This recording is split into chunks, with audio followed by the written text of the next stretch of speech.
Satisfied is how you gonna feel being my husband, so open the door. The girl who says this while banging on our protagonist's door is Elnor, a princess, student council president, and arguably the most ruthless woman in this entire academy. But right now, she wants our boy to answer so she can collect something, and it's not his rent. Our bro on the other side of that door is pretending he doesn't exist, just praying to every god in this world that she leaves. She doesn't. Instead, she stabs the door and announces she's breaking in and starts slicing through everything, while my boy screams that this is against the rules. She's the president and should punish people for this kind of behavior. But she goes, unfortunately, I am the president, so I do what I want. Now explain why you're putting so much effort staying far from me. But before he can even process that, a girl with cat ears appears in the window asking what the hell is going on. That's Sarah, a professional assassin that has killed thousands of victims. Elnor tells her to leave because if she saw what she will do to that boy, she will understand the difference between them. Sarah just sticks out her tongue and says that whatever Elnor does, she can do much better. Our boy is standing in the middle of this, saying he feels incredibly uncomfortable and has never even considered any of them. But nobody cares what he thinks, because the ceiling explodes. Another girl drops in, tribal tattoo on her gigantic licious thighs, and she tells him the wedding preparations are done and he just needs to come with her. Then a chain flies across the room and wraps around another girl who just walked in, asking why he's always surrounded by snobs. That's why he has to go with her to live a more normal husband and wife calm life. But wait, cause the cast is stacked. A fiery little witch appears, claiming he's belonged to her for a long time, so everyone else should forfeit. He's under a spell and only loves her. 5 women, 1 room, all of them want him and want to kill each other. And this poor bastard is standing in the center of it, knowing that he can do nothing. He's weaker than them all. Now the real question is, how the hell did a guy with 0 stats, 0 skills, and 0 game end up with every dangerous woman in the academy fighting over him? It wasn't my bro's face card, or Riz, it was a secret talent he received. See, this boy used to be a regular person on Earth. He played a game called Savior in Ascension, beat it, saw the ending, thought it was great, and then woke up the next day inside the game. Just popped there suddenly, shoved into the body of Dowd Campbell, the son of some irrelevant viscount from a farming town so forgettable it barely even gets mentioned in the original story. F rank in every single stat, but what he did have was a natural talent that only activates around dangerous people. The more evil or threatening someone is, the more attracted they become to him. So all those psychotic women destroying his room, that's not a coincidence. That's his talent working exactly as intended. He is literally built to be loved by the worst people alive, and it just happens that the most dangerous characters there are all girls who will destroy this whole empire. But before any of that chaos and going to the academy, his father told him to keep a low profile, don't cause trouble, don't stand out. Dowd agreed completely. He planned to keep his grades below average and live the most invisible life possible. That plan lasted about 2 images, because on the train ride to the academy, he ended up sitting across from Elnor, the woman who will become the final boss. A mommy like Esdef that I would only bark to her if she asks a lot, like 2 times. A princess with a demon sleeping inside her bloodline, who eventually loses her mind and builds a mountain of corpses. And when the train got attacked and a rock came flying at his head, this genius decided the best way to survive with F-rank stats was to dive on top of her and use her magic necklace as a shield. It worked. He survived, but she thought he was trying to protect her. She smiled, asked for his name, and told him she would never forget it. And just like that, his talent activated for the first time. The final boss was now interested in him, thinking he risked his life to save her. But the real disaster came during the entrance duels. Everyone had already paired up, and the only person left was a girl named Elia Crixinax, who was the hero destined to save everything in that world, basically the real protagonist. She's the greatest genius in this world.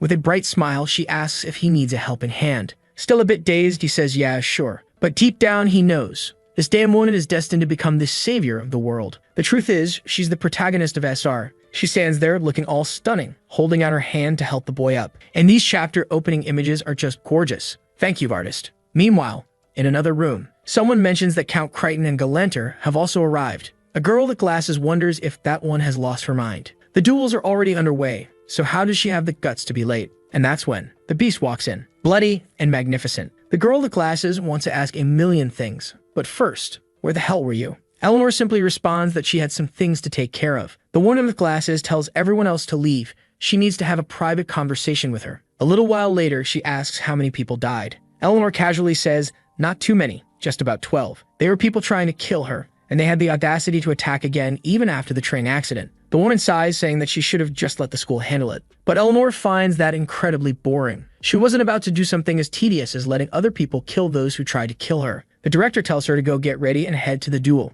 If she hurries, she'll get the chance to see Elia Crixinax fight some Dowd Campbell, who she has never even heard of. Eleanor finds that odd. After all, that boy didn't seem like someone who would stand out. But with her plump lips, she smirks, thinking, he's a little different, isn't he? Meanwhile, our boy is trembling in the middle of the arena with the whole crowd calling him a country bumpkin. He knows his stats are absolute garbage. If he takes one hit, he's dead. In theory, though, he should have a small advantage. He has that life-threatening talent now. The more danger he's in, the higher his stats should be. He's also aware that there must be a ton of villains watching him right now. So if he at least doesn't die, he might manage to catch some interest. Maybe, If he plays his cards right, this situation could actually be beneficial. But then, Ilya, with a strange look on her face, calls his name. She tells him to be honest. She already knows he looks incredibly weak. He stumbles over his words, but she just nods. Now I'm sure. She was planning to beat the crap out of him, but now she's starting to pity him. The boy is left speechless. Why the hell is he getting his ass kicked for no reason now? Ilya explains. It's because she knows he was with Elnor, and she hates that woman. Not just her. She hates the entire Tristan house.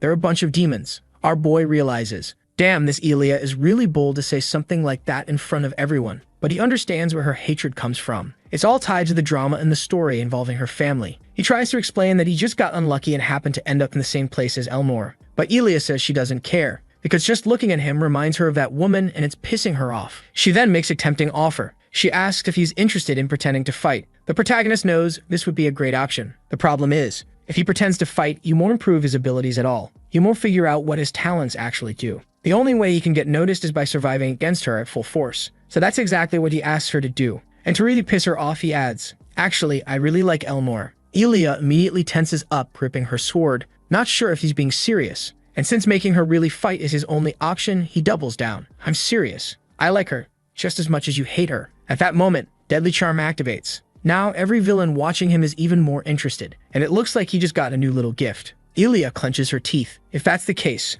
I won't feel bad about what I'm about to do. In an instant, she's right in front of him. On the first strike, his wooden sword is completely destroyed. She smirks. Well, at least you dodged it. Guess you're not completely useless. She steps forward, preparing to thrust her sword. Now I'll take things a little more seriously. In that life or death moment, Desperate Survivor activates. His strength skyrockets to X rank, and he punches her in the face. And then, he remembers. X rank was the highest rank in the game, and Ilya goes flying, straight into the wall. The arena wall explodes, and everyone, including him, stares in shock. Elnor is standing right there, watching the whole thing. And despite all of his stats being F rank, on his first day, Dodd Campbell just obliterated the protagonist of the world. Man, I really hope that girl isn't dead, because her face is smashed into the pavement. A while later, in a meeting, someone mentions, there's a high chance that kid is a fraud. What he did doesn't make sense. Everyone knows he has low stats. His abilities were checked before the duel, but that attack was definitely real. The one in the glasses asks what he means by that. The scared man responds, no one in all of Elephant could take a punch like that and walk away unscathed. He thinks the boy must have used some kind of illegal substance or a forbidden method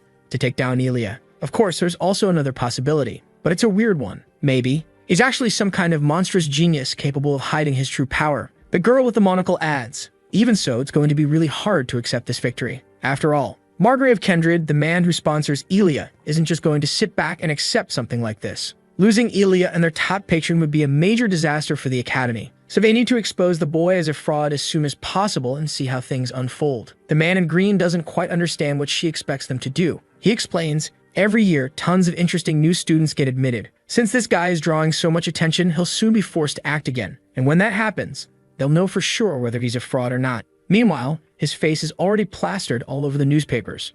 Everyone is asking, who the hell is Dodd Campbell? Our boy is in disbelief that this happened on his first day. He never imagined that damn talent would make this much of a difference. And then, a new profile pops up in his gift list. Obviously, our dear Elnor Eleanorized Latristan. Her trust level just went up to level 2, which means he can collect another little gift. Besides that, while he's sitting in his chair, he notices something. The curiosity of several characters just keeps rising. He realizes there's a pattern. It starts with curiosity, then moves to interest, then finally trust. And these points can be used in the shop. What he doesn't understand is, why is the final boss, who shouldn't care about him, the most interested of all? Then, he receives a technique from the Tristan family's fencing style. The only problem is, that family is deeply involved with demons. But for him, who just wants to survive, it doesn't matter at all. What really confuses him, though, is Ilya Crixenex. She's not an evil person, so why does he have a profile card for her too? Her curiosity level is already at level 4, but he still can't claim any rewards. He knows she's not a villain, not a bad person, and she doesn't even care about him. So why is her card even there? Right at that moment, someone knocks on his door. Is this Dodd Campbell's room? He recognizes that familiar voice. Outside, the person announces, it's Ilya, let me in. Instantly, the boy starts shaking. His plan? Stay completely silent. Hold his breath. Maybe she'll go away. But man, poor girl is standing outside with a neck brace and a face covered in bandages. She suffered. She sighs. I know you're in there. If you don't answer, I'm breaking the door in a few seconds. He panics and yells, are you insane? Now that she knows he's there, she tells him to open up because she has something to say. He hesitates. What the hell does she even want? And then, Completely healed and grinning, she says, "Maybe we should get to know each other a little better." This is the first time the protagonist has hit a girl so hard that she falls for him. Welcome to the red pill world, I guess. Sometime later, she's storming out of his room, pissed. "You should have just accepted it. You're way too uptight." Looks like she tried to be friendly, but the maid dragged her out. While she's brooding, wondering how the hell to befriend a guy, someone walks past her, and at that moment, a bag falls to the ground. She kneels to pick it up, and the other person tells her, "You should really watch where you're going." Damn, it's Eleanor. Dripping with swag, she glances at her. "Are you hurt?" The moment Elia sees her face, a memory flashes in her mind. A voice. "Brother, run." In front of a burning wasteland, a man stands with a sword, and Elia trembles, not out of fear, out of rage. Her instincts make her grab her sword without even thinking. The problem is, she's not sure she can kill Eleanor at her current level. But Eleanor just stands there, beautiful, unbothered, holding out her giant hand. Get up already. Elia finds it strange. She's certain Eleanor saw her reaching for her sword, so why isn't she reacting? And then, Elia mutters, "Give it back." Ah, now I get it. The bag actually belonged to Eleanor, and now she's just returning it. But at the same time, she wants to know, are you really involved with Dodd? Then, Eleanor gives her some very specific directions. Just go to the end of the hallway, turn left, and you'll find Dodd's room. Immediately, Eleanor squints. "How do you know where Dodd's room is?" Elia, looking awkward as hell, says, "I was just with him." Oh boy, this is about to be a mess. Eleanor asks, "And what exactly was your reason for being with him?" Elia, looking super uncomfortable, says, "It's just freshman stuff, you know? Getting to know each other." But Eleanor just smiles and reminds her, new students aren't allowed to interact with the opposite sex. Elia is about to say that she's never heard of that rule, when Eleanor casually informs her, "I just made it up. So from now on, she better understand that she's no longer allowed to enter that room." Elia doesn't seem to care much. She only wants to know what their relationship is. But Eleanor simply turns around and says, "I have nothing to do with that guy." She just needs to learn not to go to his room anymore. But Elia remembers something. The moment when he said,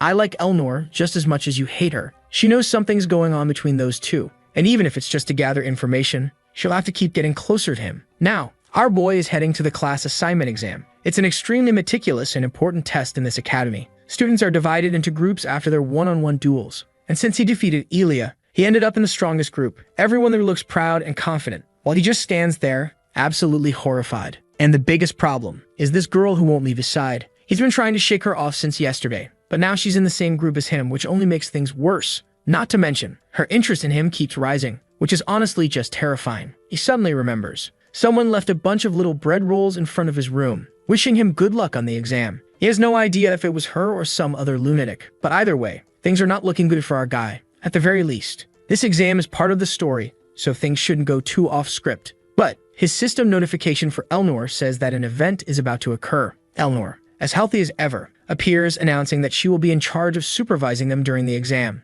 Our boy already knows, if she's the one in charge, there's no way something isn't going to happen. The teachers are all gathered, eager to see how the boy who defeated the hero will perform. Eleanor tells everyone to hurry up. She'll be leading them to the exam area. Some of the staff are impressed, commenting that the students are working extra hard this year. The students walk through a dimly lit corridor. Elia immediately asks, "Is this part of the test?" But our boy, he knows exactly what this is. The entrance has been sealed. The power has been cut off. And right then, Eleanor's event activates. And Dodd knows. This isn't a test. It's an ambush. His system notification confirms it. Another assassination attempt is incoming. He quietly observes, while the other students chat casually, assuming that someone will come to rescue them soon. But Dodd starts analyzing. Every single person in this corridor is part of the main protagonist group. This is the event that makes them grow closer and follow the story together. Everyone here is important to the final plot. He steps forward and points to a map. "I think it's best if we head to the central hall. It has more space so we can observe the area better. At the very least, that place has equipment, some supplies.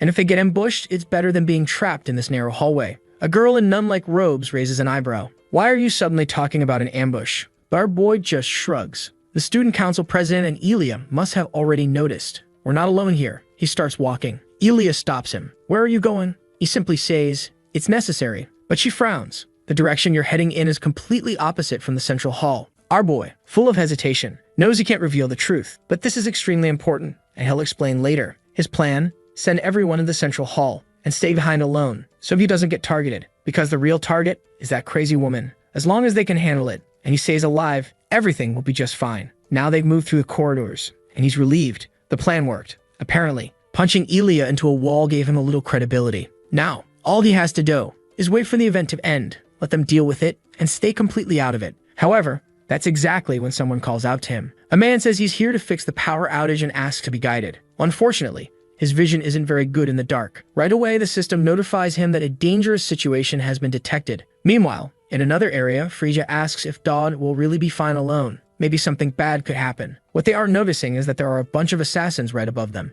Ilya comments that he probably has a plan, but they should still be careful themselves. Obviously, our dear Elnor has already realized that something is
Ilya comments that she's going too far, but Elnor says that anyone who tries to kill her will suffer the same fate. Hamid is a specialized assassin, and right now, there's only one person who's an easy target for him. At that moment, Ilya and the others realize that Dodd went off alone to lure the strongest enemy to himself. Ilya wants to know what the relationship between them is, but Elnor insists once again that there is none. The truth is, she doesn't know him well enough.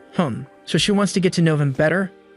You sly one. Meanwhile, the assassin is talking to himself, saying that he's a professional. He had set up a perfect barrier, so why was this happening? Obviously, he was getting beaten up by our boy, who had activated his little life-on-the-line talent. Not to mention, he also has the sword technique he received from Elnor, so the boy isn't useless anymore. Our boy is impressed with his own skill, and the assassin is realizing that he's using the Tristan family's sword technique. He never should have messed with this kid. The villain then admits that he fell into the trap of attacking the boy, but demands to know who he is. The truth is, the deadly charm has been activated, and now the villain is impressed by the boy's skills and has become interested in him. Our boy doesn't say anything, and the man simply responds, "I'm sure someone as cool and ruthless as you will want to kill me. So go ahead, finish me off." Dodd just takes the chance to tell the guy, "I'm not going to kill you, but tell everyone to stop attacking Elnor." What he wants to prevent now is her activating that gray demon power and losing control. If he can stop her from being attacked constantly, maybe that can be avoided. But the assassin asks, "What happens if I come back later and attack again?" Dodd walks off with full swag. "If you try to kill her, you'll have to get through me first." The man asks, "Is that woman really that important?" And Dodd replies, "Yes." Right at that moment, deadly charm had activated. Our boy didn't realize. The beautiful menace was right behind him and heard everything he said. Her favorability skyrocketed. He turns around completely confused. Man, her favorability just keeps rising. At least 15 notifications have popped up. Meanwhile, in another part of the academy, the headmistress is banging her head against her desk. Frustrated. Everything is a mess. She knows the chancellor is furious. But immediately locating this organization is impossible. She tells Elnor, "You need to understand, this place is a disaster right now. Especially now that it's confirmed there's some kind of spy lurking around." The headmistress comments, "You seem really determined to stay here considering that you barely arrived and they've already tried to kill you 3 times. And she needs to start being even more careful, because this incident was different. They sent a professional assassin this time, and things are only going to get worse. Besides that, she found it strange that everyone who survived this event received honors,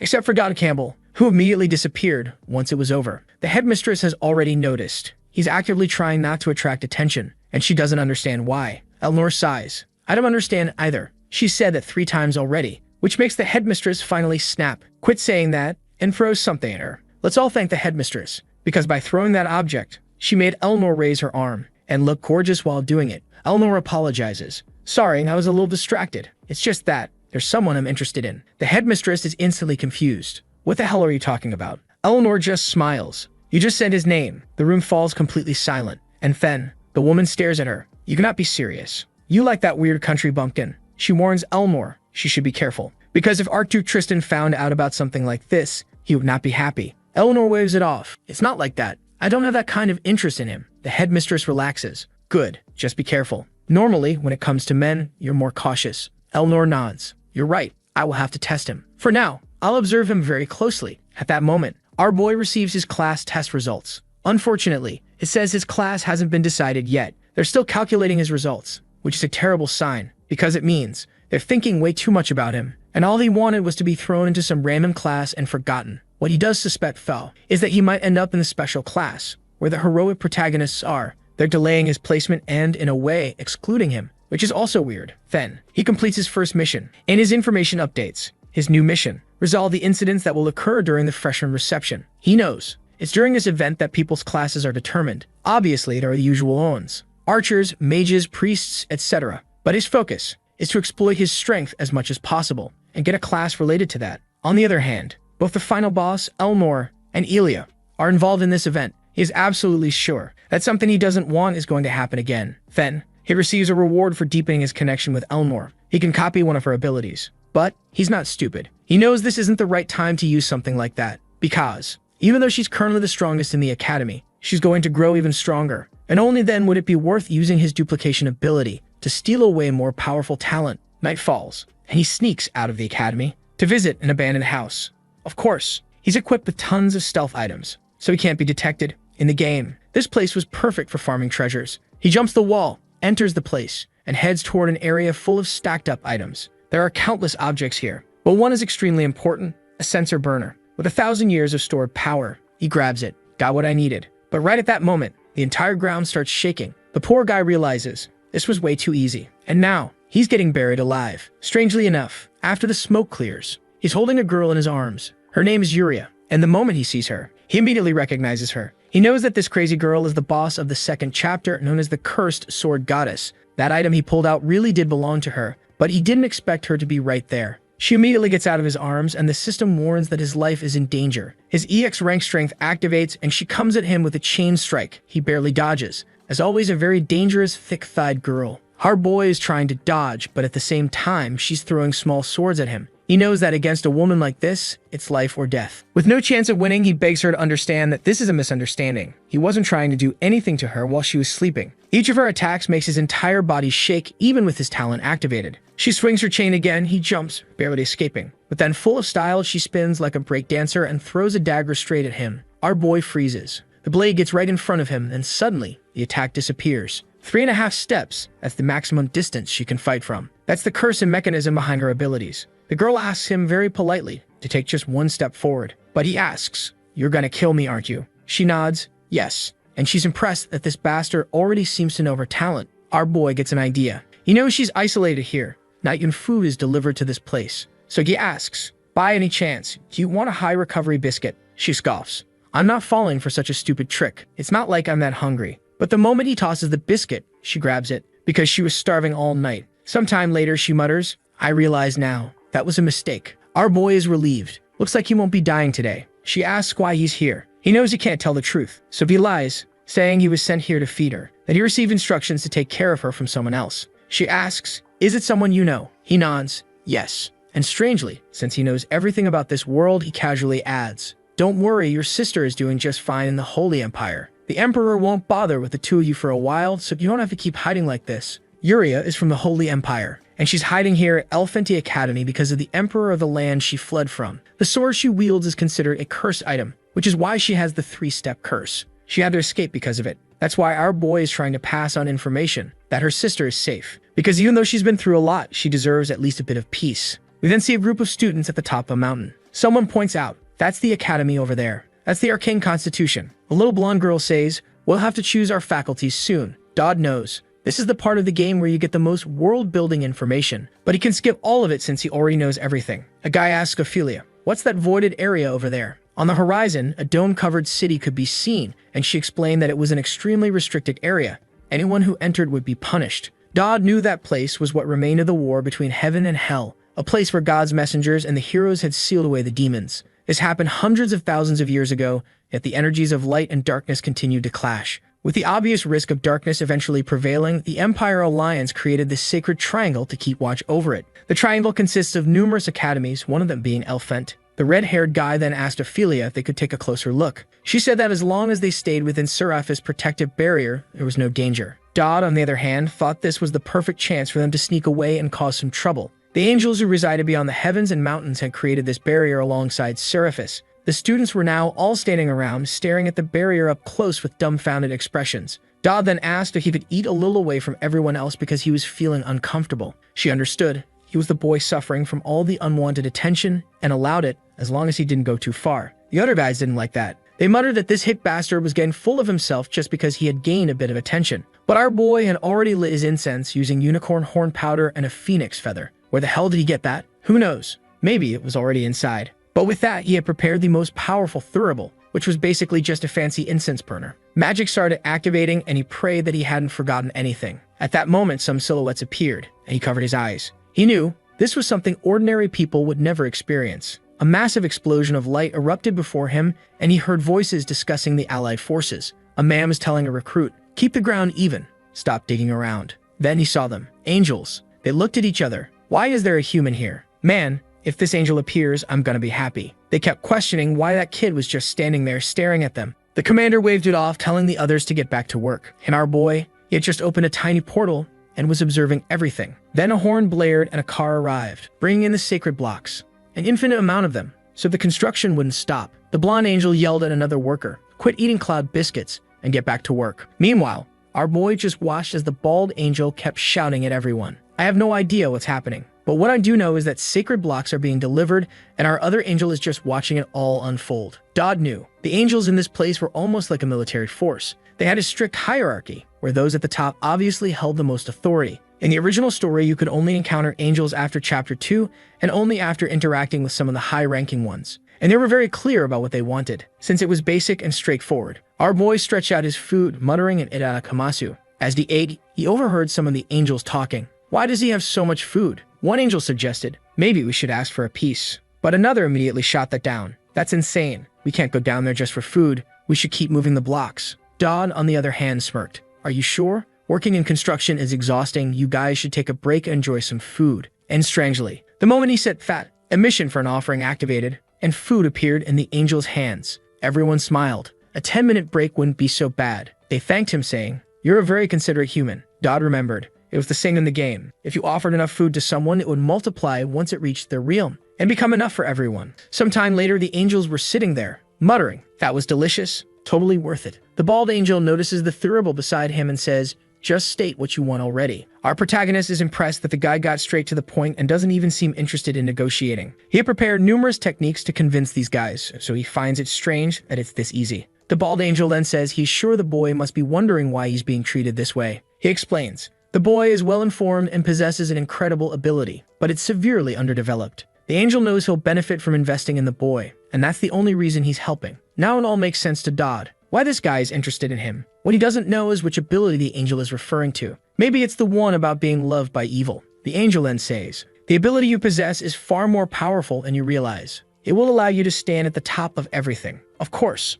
the problem is surviving with all the attention he's attracting. Given this situation, Dodd knows he'll have to think of another route. He never expected the negotiation to be this easy, or that these guys would have such high expectations for him. Another angel comments, it's rare to see someone so calm and strategic when negotiating with an angel. You really do have potential. The bald angel shrugs. I'll just give you my blessing and send you on your way. Our boy still hasn't fully processed what just happened, but the guy simply leaves, saying Dodd should already be impressed that he was acknowledged by them. With that, the portal disappears, and Dodd is left feeling uneasy. Even the angels told him to be careful with his own talent. Now the C+ rank Divine Thurible was blessed with two abilities. Asceticism, which allows him to convert all other attributes into Constitution for 20 seconds. And Protective Shield, a C-rank ability that lets him create a sword, a barrier, obviously. The combination of his status boost in life-threatening situations, with this ability to convert everything into defense, will be extremely useful for what? Survival. The only problem is that these talents require a small amount of mana,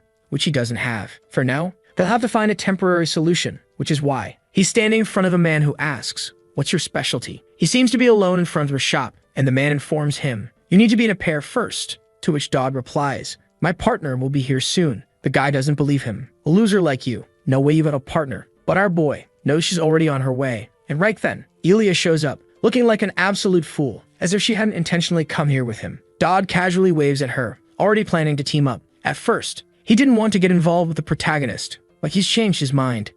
Especially after what the angels said about him being in serious danger because of his talent. So he asks, "Are you still interested in getting to know me better?" Just like she mentioned before. Poor Ilya. She's a bit shaken, not sure how to respond. But then, she remembers everything. All the times he kept saying how much he liked Elnor, and she reaches a conclusion. This bastard is just trying to get close to her to make Elnor jealous. What a delusional fool. The scene shifts to the academy dungeons. Someone asks Dodd, "Are you sure about this?" He nods. "Yeah, I know she wanted to be my friend too. So why is she acting like this now?" Obviously, she's suspicious. Suddenly, he tells her to look in a certain direction, because 3 beasts were coming. A wolf lunges, but a single quick slash from her sword cuts it in half. He warns her, 2 more from above. And just like that, they advance through the dungeon, working as a perfect team. All he has to do is call out the direction, and she handles everything with ease, until she finally tells him to stop giving orders and start fighting too. But he completely ignores her and says there are 2 daggers coming at her from the left and right. At that exact moment, the attack happens, and she manages to block them. Then she warns about incoming arrows and a monster strike. Once again, she reacts in time and blocks them. So she tells him if he can predict everything this easily, he clearly needs to use his strength to help. The problem is, Dodd can't do anything unless his life is in danger. Since these are artificial monsters, they're not programmed to kill students, which means his talent doesn't detect any real danger. He realizes he really needs to increase his stats for situations like this. Suddenly, Ilya rushes toward him. For a moment, he thinks she's about to cut him down. But instead, she slices off the head of a monster that was right behind him. He just stands there, watching her, looking effortlessly cool. Damn, she's smooth. Out of nowhere, confetti bursts into the air. Someone announces, "Congratulations, you broke the record." She's surprised. She fought alone and still completed it faster than the other pairs. Dodd shrugs. Maybe we were just lucky. But the truth is, our boy obviously chose the shortest, sneakiest route. Ilya is starting to get really annoyed with this bastard. A little witch had been watching them the whole time. Her name was Percy, and she was the magic instructor here. She comments, "We'll have to improve these fake battles next year. That was way too easy." A nearby director nods.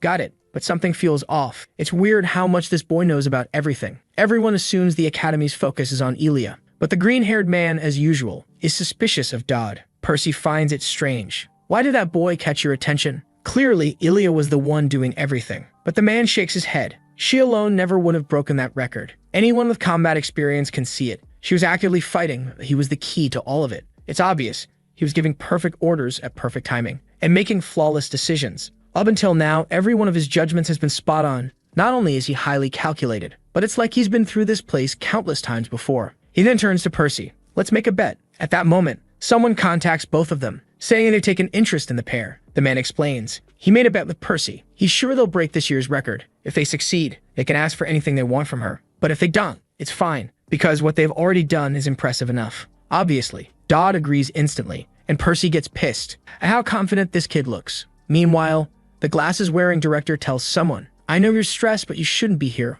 all the time, because right now, Elnor is collapsed on the floor after training." She mutters, "I'm trying to remember something." She recalls some old movies her mother used to talk about when she was a child, about a demon living in the Tristan bloodline. That was what fermented the inhuman power they possessed. But of course, the price was that they would gradually lose their sanity. That's why most of the successful people in her family eventually go mad at the end of their lives. The director asks, "Why are you thinking about this?" Elnor simply responds, "It's nothing. The woman sighs. I'll tell you something interesting. I just found out. Right now, Dodd Campbell is undergoing a test with the hero candidate. Man, the artist cooked with this Elnor scene." She narrows her eyes. "Who is this hero candidate?" The woman replies, "Ilya Krixanax." Elnor doesn't believe it. Those two? Together? She closes her eyes, takes a deep breath, and mutters, "I'm going there." Back in the dungeon, Ilya is questioning Dodd. "What's your plan?" She knows he's skilled, but his confidence is getting ridiculous. Dodd knows the weak points of each of these monsters, how they function, but he can't reveal that yet, so he just smirks.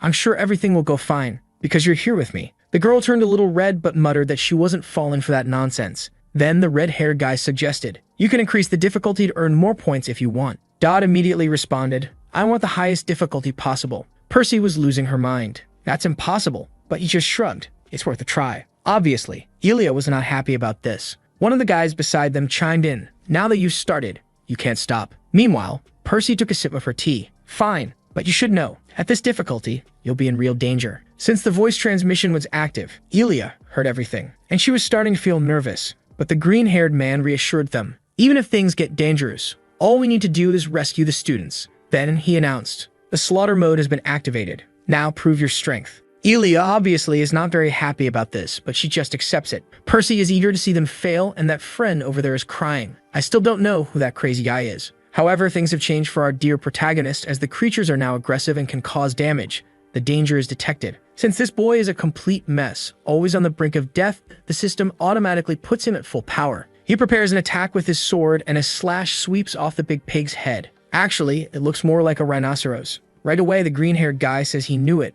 The boy was hiding his power. And Elia looks beautiful and troubled, wondering why Dodd always hides his strength like this. But now, our guy is fully focused, ignoring everyone and slaughtering the monsters. Percy, on the other hand, is wondering how this is even possible. Until now, he seemed like a complete weakling. However, the green-haired guy tells her that she needs to understand. The boy enjoys pretending to be weak. But he gets her reaction since he had the same one when he first saw this happen. And she can be sure that the stronger the monsters get, the stronger he will become too. Elia is there, landing some impressive kicks. This girl is seriously powerful. And now our boy is in full Giga Chad mode in midair, wrecking everything. I wasn't going to mention that she's fighting again, since the artist gave her some extra attention. There she is, holding her ground, a truly reliable girl. Ma'am, but she's up against a giant ant. She calls out to our boy, who jumps into the air, shining like a star. He even uses a sword technique from the Tristans called Levoop. A flurry of attacks strikes the giant ant, making it look like it's breaking apart. And with that, our dynamic duo, who could honestly make a great couple, manages to break the record. Just as he killed the giant ant, she was on its back, about to crush him. The boy realized he got distracted, but right then, the thing exploded. It was the green-haired guy who praised our hero, saying they're incredible for breaking a record like this. Finally, I learned the guy's name because Elia called him Professor Conrad. Conrad thanks her for her efforts, and just as Percy shows up, he immediately says that it looks like he won the bet.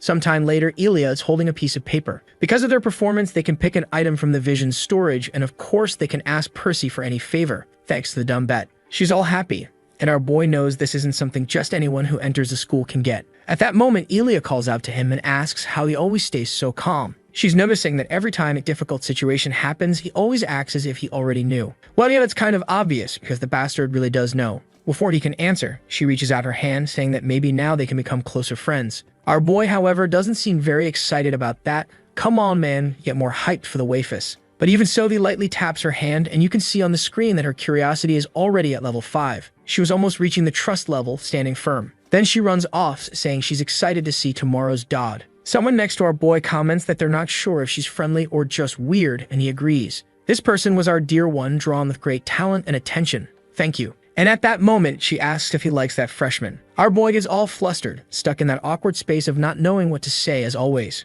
At least since the desperate survival skill wasn't activating, he felt somewhat safe. He just finds the question strange. After all, he is her boyfriend or something like that. And as always, beautifully drawn, my god, I never get tired of saying this. She tells him she won't repeat herself again. Alright then, he better just say whether he likes the freshman or not. At that moment, danger is detected. Now his life is on the line. Man, he really does need to say something. Hey guys, the artist is at it again. Damn you, you're really dragging this out, aren't you? There she is, looking stunning, waiting for an answer, while this fool doesn't know what to say. Being the dumb idiot that he is, he gathers his strength and says he was training with Elia. But he missed Elnor. She looks a little confused, saying that's kind of sudden. He has no idea if this will work, but there's no way he can beat her in a fight, so his only option is to appease her. Elnor smiles and asks if he means that he missed her the whole time. He just nods, and now she wants to know why. Oh boy, you're going to have to explain yourself better than that. Our girl looks a bit awkward, unsure of what to say, and she fixes her hair, saying it's fine, he can just forget about it. She's sure he's acting this way because of that day on the train, but she tells him not to forget the list of priorities. Just like us, Dodd is completely confused, having no idea what this crazy girl is talking about. Then she hands him a letter, saying she came all the way here just to give it to him. This fool is wondering if it's a love letter. I highly doubt it. And looking a bit shy, she says she was going to give it to him tomorrow, but decided to bring it now. Then she turns around looking gorgeous as ever, and tells him to only read it when he's alone. I doubt it's a love letter, probably a death threat. And there he is holding it in his hands, saying he understands. Next scene, he's already saying he shouldn't have opened it. The expected unexpected happened. she asked him to pretend to be a couple. I don't know what her intentions are, whether she wants to protect him or if there's something more, but I'm not sure she's actually that in love with our dear Dodd. For our boy though, that's not even the biggest problem. All he has to do is spend some time by her side at the welcome party. The problem is the penalty if he rejects the offer. Not only will it change how she acts towards him, but it will also probably affect that affection level she has, making it harder for him to gain new skills. Then someone knocks on the door. He opens it, sure that it's Elia, who immediately comments that he's getting smarter. Damn, what is this? The other one brought a letter too? This bastard. I want to trade lives with him. Without thinking, he blurts out another letter like this, which makes her ask what he means by another. Had he already received one before? He quickly says no, that he got confused and asks what it is. She tells him to think of it as a surprise, something she decided to do after spending time with him. She has to run now because of some weird rules from the president, but she tells him to read it carefully. Before he can say anything, she's already jumping away, reminding him not to forget. Our boy already knows exactly what this is, and so do we. Looks like at this welcome party, all the girls want the boy. He opens the letter, hoping it's different. Maybe a dual invitation from Elia. The problem is that she mentioned it was a surprise. And obviously, it's also an invitation to get closer. The battle between the final boss and the story's protagonist started sooner than he expected. The issue is that something like this never happens in the main story, so why is he getting these weird choices? If he chooses Elnor, he'll be seen as a villain by the main character. But if he chooses Elia, he'll start being hated by Elnor, who might end up turning into a demon and killing everything too. There's the option to reject both, which might be safer, but that's also risky. This probably happened because they're still in the interested phase. But still, this is a problem. How is he going to get out of this? That's when he has a bold idea. Why not accept both? Looks like the scene has already shifted to the welcome party. Everyone is wondering where the Class C people are, and someone says they've arrived. In the middle of the extremely luxurious hall, there's our dear Elia. She comments that this place is so crowded it looks like a pigsty. She looks at our boy and thanks him for coming with her. Oh my god, what the hell is this dashi hairstyle? It looks awful. The two of them are walking side by side, and the sneaky bastard is actually using a clone ability that cost him 1,000 points. Obviously, it's just a simple walking clone, and guess what it does? It walks and talks. There's not much else it can do. He spent everything he had, but maybe it will work. The system comments that the boy is daring for trying to go on dates with both at the same time. To succeed, all he has to do is not get caught before the party ends. All he needs to avoid is anyone seeing him and his clone in the same place at the same time. As he's considering his options, suddenly, a bear in the nearby cage lets out a roar. The caravan passed through, ordering everyone to get out of the way. That sneaky dice knows these guys are planning to put on an event with that beast, which will eventually break free and cause chaos. All he has to do is take advantage of the situation to escape, remove the clone, and stay out of trouble. Besides, he bought a skill called pheromone, or maybe not. Actually, that might just be the name of one of his clones. However, according to the system, he is no longer just a boy, which he has no idea what that means. Oh boy, smoke just started coming out of him. And right at that moment, Elmore appears, saying she finally found him. She mentions she smells something strange and asks if he used some kind of spray. He says no,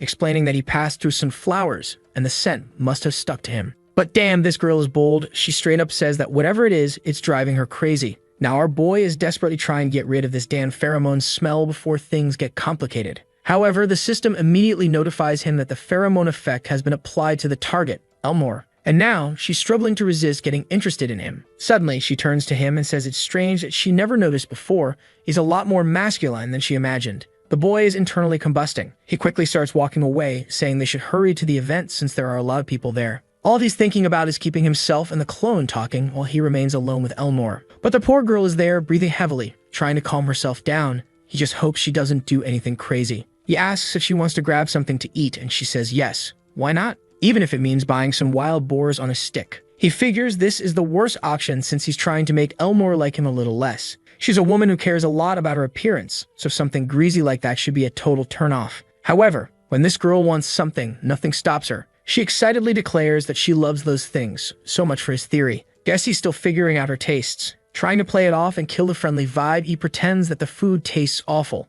But all she wants to know is why he's still eating it if he has better things to do. Now the boy is starting to be genuinely afraid of this woman and just wants to keep his distance. At the very least, he needs to maintain some space between Elnor and Elia, or things will get complicated. He stops at an accessory stall and she asks if he wants anything. He says no but offers to buy her something if she wants. At the same time, he realizes that he really shouldn't have said that. It's just going to increase her affection level and make things even messier. Oh, this guy is a reverse mastermind and somehow picks the worst possible gift, a loose uniform button, asking if she wants it. But once again, there's no stopping this girl. She's genuinely impressed that he was paying so much attention to her that he even noticed she had lost a button from her uniform. The poor guy just wants to disappear while she gives him that mischievous little smile. Sometime later at a table, she asks if he's already decided what he wants to study. He says yes, he's going to focus on theology. That's the study of God's nature, that kind of thing, you know. But Eleanor tells him he should reconsider. With his talent, it would be a waste not to become a knight. However, our boy simply replies that there's something he needs to learn in the theology department. He chose this path for a specific reason. Eleanor, towering over the table,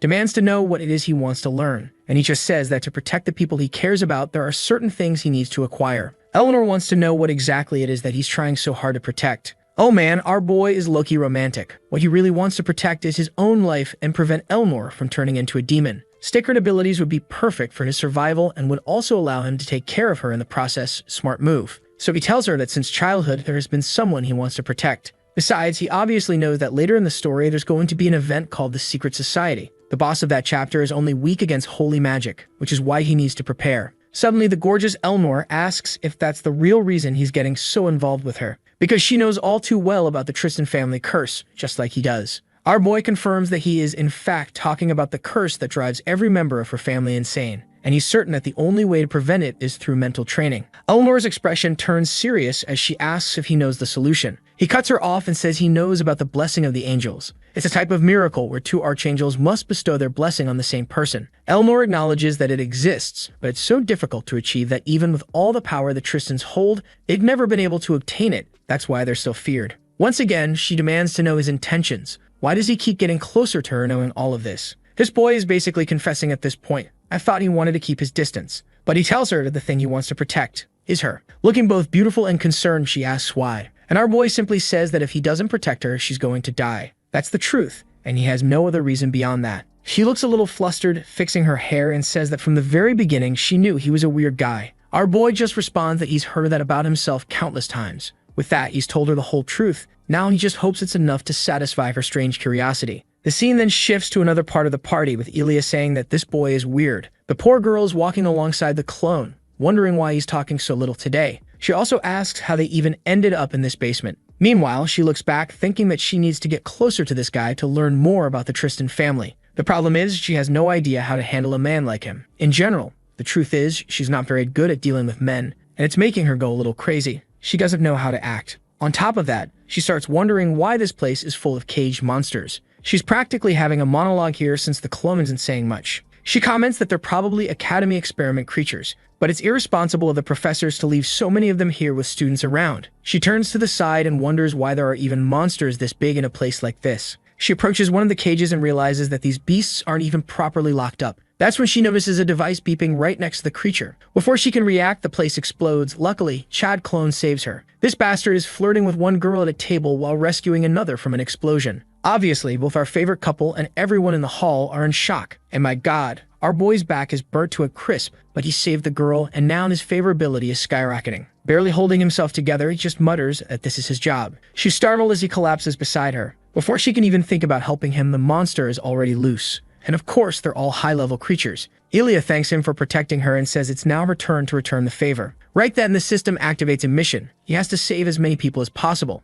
Without hesitation, he takes off running, leaving Eleanor behind, telling her he has things to take care of and that she should be careful. She asks where he's going, but he just shouts back that he's going to protect the students. Meanwhile, Elia is exhausted, barely able to stand. Our boy dispels the clone and arrives in style, declaring that they'll have to deal with this. But then he notices that she's already on the ground, everything around her wrecked. At least she's happy to see he's alive. And at that moment, her status shifts from curious to interested. The main scenario had now been altered. However, she reveals that one of the creatures has escaped, and of course, it's the biggest one. She warns that it's probably somewhere on the first floor, and they need to stop it before more people die. Our protagonist knows that if he doesn't handle this, he'll receive a major penalty. Right now, the other students are panicking. Face to face with the giant beast, its eyes glowing red. One student raises a barrier but knows it won't hold and desperately calls for a professor. With the monster's attack, the entire thing is already cracking. Eleanor announces that neither the Chancellor nor Professor Conrad are here. And on top of that, she can't use the angel's blessing. She orders the priest to raise a barrier, but he says it's impossible.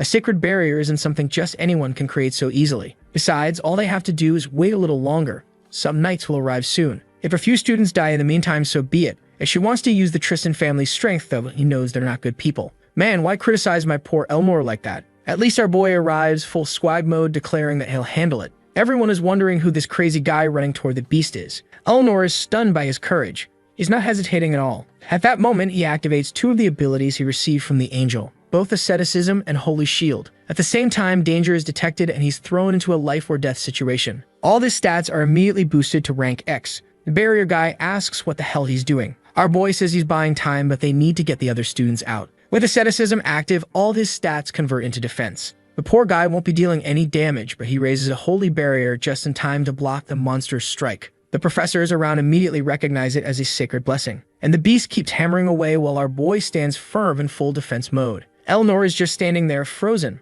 unable to act, probably falling for him even more. Strangely, some guy in the back is rambling that even real priests need years of training to use something like this. Bro, he's literally using it right now. Maybe take some notes. And then weirdly enough, Eleanor says that after everything that's happened with this guy, she's not even surprised anymore. Watching him get attacked, she realizes he has already surpassed her expectations so many times. Now the clueless priest finally notices that our boy didn't just raise any barrier. He put up one strong enough to hold back that beast. Suddenly, someone tells the guy to shut up. It's Elia, who smacks him on the back of the head, saying he took too long to figure it out. Eleanor asks where she's been, and Elia explains that she was dealing with the monsters in the basement. Unfortunately, she let this one escape because it was too strong. But now, she wants to know how the hell Dodd is using a blessing like that. As far as she knows, activating something like this requires 10 years of training to become a combat priest. This whole takes 10 years of training thing catches Eleanor's attention, and she remembers that our boy had said he had something important to learn in the theology department. The sweet words of the boy who said that if he didn't protect her, she would die. You can tell she's getting more attached because now her eyes are rounder, not as sharp and intense as before. Ilya comments that even if he's using a stored blessing, there's a limit to how much control he can exert over it. And she mentions that Eleanor is really lucky. Our Lady wants to know what this crazy girl is talking about, and out of nowhere, the artist throws in a beautiful panel. Ilya explains that she's talking about the fact that Dodd is doing all of this for her. Just looking at the boy's pained expression and the way he threw himself into the fight on purpose against that creature, everything he's done so far seems to be for that reason. Eleanor thinks that she's had this feeling from the very beginning. She sees herself standing alone in the darkness, arms crossed, when suddenly, a light approaches. I don't know what that light is supposed to be, but I do know she looks gorgeous as she wipes off her sword, thinking that this boy really is different. The beast keeps pounding at the barrier, and these professors, these useless bystanders, do absolutely nothing. Until finally, Eleanor steps in and delivers a solid strike to the monster's head. Not to praise myself, but damn, she's standing there crying in the rain. Poor girl. But, well, she still looks stunning. And in the fight, she lands a clean hit on the back of the creature's head, sending a burst of sparks flying. Man, the impact sends the beast crashing straight into the wall. Dodd looks completely dumbfounded, and right away, the monster gets back up and lunges at Eleanor again. Watching her prepare, he knows this is the true sword technique of the Tristans. The girl unleashes a flurry of thrusts so fast it looks like a machine gun firing straight into the beast's chest. Still looking elegant and composed, she keeps the relentless assault going while the monster rides in agony. Until finally, her sword nears its neck, and she delivers a tramontana. The monster is flung away once again. There's no way it's still alive this time. Our boy notices that the power she wields is completely different from the one he copied. Something else is off. She wasn't even supposed to be involved in this event. The original story didn't unfold like this. With that, the official mission is completed, and since no one died, it was a perfect success. The system even notifies him that knights will arrive in 30 seconds. The truth is, all the professors who enjoy experimenting with live monsters are also supporters of the Tristans. And the fact that Eleanor got involved makes it clear that, in a way, her family is responsible for this.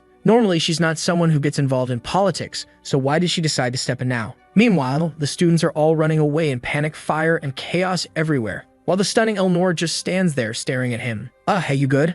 How are you doing? She lets out a deep sigh and says, finally, it's over. But then from within the flames, the grotesquely deformed monster rises again. Dodd shouts at her to watch her back, and as she turns, our boy teleports right in to shield her. Damn, the beast is barely more than a skeleton now, but it still manages to grab him. Looks like the kid was already exhausted after blocking that attack, his eyes shut. Sometime later, he wakes up in bed, immediately asking about the monsters. A woman with a monocle tells him to calm down. The creature was killed and Eleanor is fine. That woman is Chancellor Adelant. She closes her book and asks if he's surprised that she came to visit him. Then she explains that she was just waiting for the perfect moment since she hadn't had the opportunity to meet him properly after the freshman duel. Our protagonist knows that this woman is an immortal who has lived for thousands of years. So what is she doing here? He's already nervous that she might bring up the angel's blessing, but she tells him she's here to deliver some bad news, and some even worse news. He asks for the bad news first, saving the worst for later. She then tells him that he's getting more attention than any other student she's ever seen, It seems like every major incident always has him right in the middle of it. And that's why, with her experience, she knows things are only going to get worse for him. The other news is that she now wants to know how much he understands about the future of the demon. It seems like our boy doesn't react much, and she just remarks how interesting it is that he shows no emotion when she brings it up. Dodd then says that he's not going to reveal how much he knows until he understands what her intentions are. She asks what he's talking about, and he brings up the fact that he still hasn't been placed into any class. But she just steps closer, saying she knows he must be frustrated with the situation. However, thanks to all the chaos he's been causing, she's been forced to manage the results carefully. He should know that things are pretty unstable in society right now. The three forces that control everything aren't as calm as they used to be, and all sides are doing whatever they can to recruit powerful individuals. Dodd comments that he's aware of the competition happening between the three factions. That would be the three forces in that whole triangle setup, the academies surrounding that thing in the middle, built for the whole war between heaven and hell. And obviously, these three factions are clashing because each one wants to be the strongest. Adelant confirms that he's right, the triangle is unstable. Even though some might say they are peaceful neighbors at the moment, beneath that facade of peace, there's an incredibly ruthless competition to determine who will rise to the top. Of course, most students aren't interested in or even aware of any of this. But this very competition is what keeps causing all these incidents and destructions across the three territories. Dodd remarks that he's certain all the chaos that's happened so far must have drawn even more attention. If they haven't done anything, it means someone is blocking the information from leaving this place. Adeline is impressed that he already knows all of this. And our boy understands. She's afraid someone might try to kidnap him and use him in one of these other empires. He asks if that's her concern, and she confirms it. After all, if he gets captured, it's the end of this world. Strangely, he suddenly sees a vision, an illusion of everything being destroyed. She then holds up a sheet of paper, asking if he recognizes the seal on it. Dodd knows this one. It's the seal of the Purifiers. Adeline is even more shocked. This guy already knows everything. The Purifiers are a secretive organization that worships demons and operates from the shadows. Their only goal is to bring these demons back from hell and destroy the world. Both the attempt to assassinate Elnor and the chaos caused at the academy where they're doing. And right now, they seem to be actively trying to eliminate the Tristan family. And of course, there's no guarantee they won't try again. Dodd wants to know why she's telling him all this. But Adeline simply replies that, unfortunately, she can't explain that. However, she hands him something. An interdimensional key, an extremely broken item that can open doors between worlds. She merely states that, judging by his expression, he must already know what it's for. She promises to monitor his progress closely. If she likes what he brings her, she might even give him more gifts. However, she warns that obviously, this conversation must remain secret. And finally, before leaving, she asks about his relationship with the warrior candidate and the lady of the Tristan family. Our boy freezes for a second. How the hell does this woman know everything? But he just says they're doing fine. Adeline smiles and tells him to keep it that way. Now he's worried. Why is that important? And once again, she tells him that if things don't stay the same, the world will end. Our boy wonders why the world is destined to end no matter what. But Adeline just tells him that it's his fault for being involved in all of this. She can't say why, but the final plan relies on those three for it to succeed. A while later, she leaves and he just stares at the dimensional key, thinking about whether he should accept the end of the world. In theory, it should be impossible for a player to receive this key so early in the game. Something's off. That's when Conrad appears, saying he finally found him. He's been eager to have a conversation. Our boy quickly hides the key and asks why. The professor explains that even though he hasn't been placed into a specific class, he still has to attend lessons. He pulls out a letter and tells him that inside are his assigned duties starting tomorrow. The moment he glances at the names, his expression changes. Obviously, he'll be close to Elnor, and also near our dear Elia. The only thing on his mind is that the end of the world is coming. Sometime later in a training hall, someone says that's why the sword is considered the best weapon for most situations. The professor is going on and on about sword theory, until someone interrupts him. It's Elnor, asking if he's not focusing too much on theory. She doesn't think this kind of information is actually useful in battle. Obviously, the professor just stands there, dumbfounded, completely shut down by his own student. The poor guy drew a sword in the air and just stood there like a fool. And the students all start saying that nowadays you could just take an arrow to the head or get hit by a magic explosion and die like an idiot. Until Elia chimes in saying that she still thinks the professor is right. As long as the swordsman is skilled, they can dodge magic or block an arrow strike. Elnor disagrees, saying that if the terrain disadvantage is too great, the swordsman has no chance. The two of them start arguing while our boy is caught in the middle, terrified of where this is going. And just like that, they're already headbutting each other. Elia tells her not to interfere with the professor's lesson, and Eleanor fires back, saying that as student council president, she has to make sure students receive proper information. They keep bickering about theory versus practice while our boy is just sitting there, wondering if they could just continue the lesson. Now it's clear, this boy is smack in the middle of both of them. And the worst part, because of that, everyone in the class is staring at him. But that's inevitable, considering he's seated between the future warrior and the student council president. At this moment, Elnor's affection level had advanced to level 1, allowing him to claim a reward. Now his proficiency with Tristan's sword techniques had increased to 58%. He also learned a deep breathing technique from the Demon Slayer, which boosts his body's endurance. He finds it interesting since it's perfect for combat, while Elia is just watching him intently. Or maybe not him, she's staring at Elnor, who's acting all nonchalant. As the two continue bickering, our boy is just thinking. Now it makes sense why this woman becomes so powerful when she turns into a demon. Besides, Elia had just advanced from curiosity level 5 to interest level 1, allowing him to claim another reward. He receives the ability Rule of Evil. This activates when he influences good-natured individuals, and those individuals are then forced to accept one request from him. The system also warns that you should keep your friends close and your enemies even closer. A higher level of closeness with good people gave even better rewards since it was more difficult. And if you managed to turn good people into bad ones, the rewards were even greater. Our boy is confused. Why does the system seem to want him to turn everyone into bad people? Sometime later, deep in the forest, it was time for survival training. Cameron explains that the test is simple. They have to enter the forest and bring back something they think he will like. For that, they have a maximum of 10 minutes. Someone asks how they'll earn points for this, but Conrad simply tells them that's for them to decide. The class president will help him judge the items and he wishes them good luck. Obviously, everyone thinks this is way too vague, while Elia is fuming about having to be judged by her. Staring at his system, our boy is wondering how exactly he's supposed to turn good people bad. That's when Elia, looking as stunning as ever, asks if Dodd wants to work with her today. He tells her she should focus on her own friends, but she insists that he is a friend. But what our boy is really thinking is that this crazy girl needs to stick with the protagonist group, the ones who are supposed to defeat the future demon. Those very protagonists are just staring at him. Elia invites him to join the group, but he declines. He knows he'll just end up as another nobody in their ranks. She's looking all sweet, wanting to know what's wrong, and he just says that it's nothing. They're just not that close. That completely catches her off guard, and she looks a little shaken. Turning away, she says that's a shame, but okay. Even the nun overhears it and looks devastated. Our boy is afraid he might have been too harsh, but he can't afford to get too close to her. That's when someone approaches, calling out to Dodd Campbell. A blonde guy with his hand on his chin wants to know what his relationship is with the hero candidate. Our boy knows this guy. It's Talion Armand, the second most skilled fighter, right after Elia. And as always, with a clueless expression, he replies that they only just met, nothing more. But Talion immediately responds that someone as talented as Elia shouldn't have any association with him. At that moment, Rule of Evil activates. The system notifies him that a good individual has been enraged because of his influence. Talion keeps bringing up the duel results, calling Dodd weird. But our boy is actually pleased. He's finally starting to understand how turning good people bad works. Talion keeps pressing him, demanding that he admit the duel was a fraud. And knowing that this guy will become a mid-boss in the future, our protagonist is certain that he's the perfect target for this ability. So he steps closer and tells him that the duel wasn't fake. But apparently, Talion just can't accept the result. Probably seeing his goal crushed in a single attack made him realize the gap between them. He says all of this, and Elia, who was nearby, hears everything. Clearly irritated, Talion grits his teeth and proposes a bet.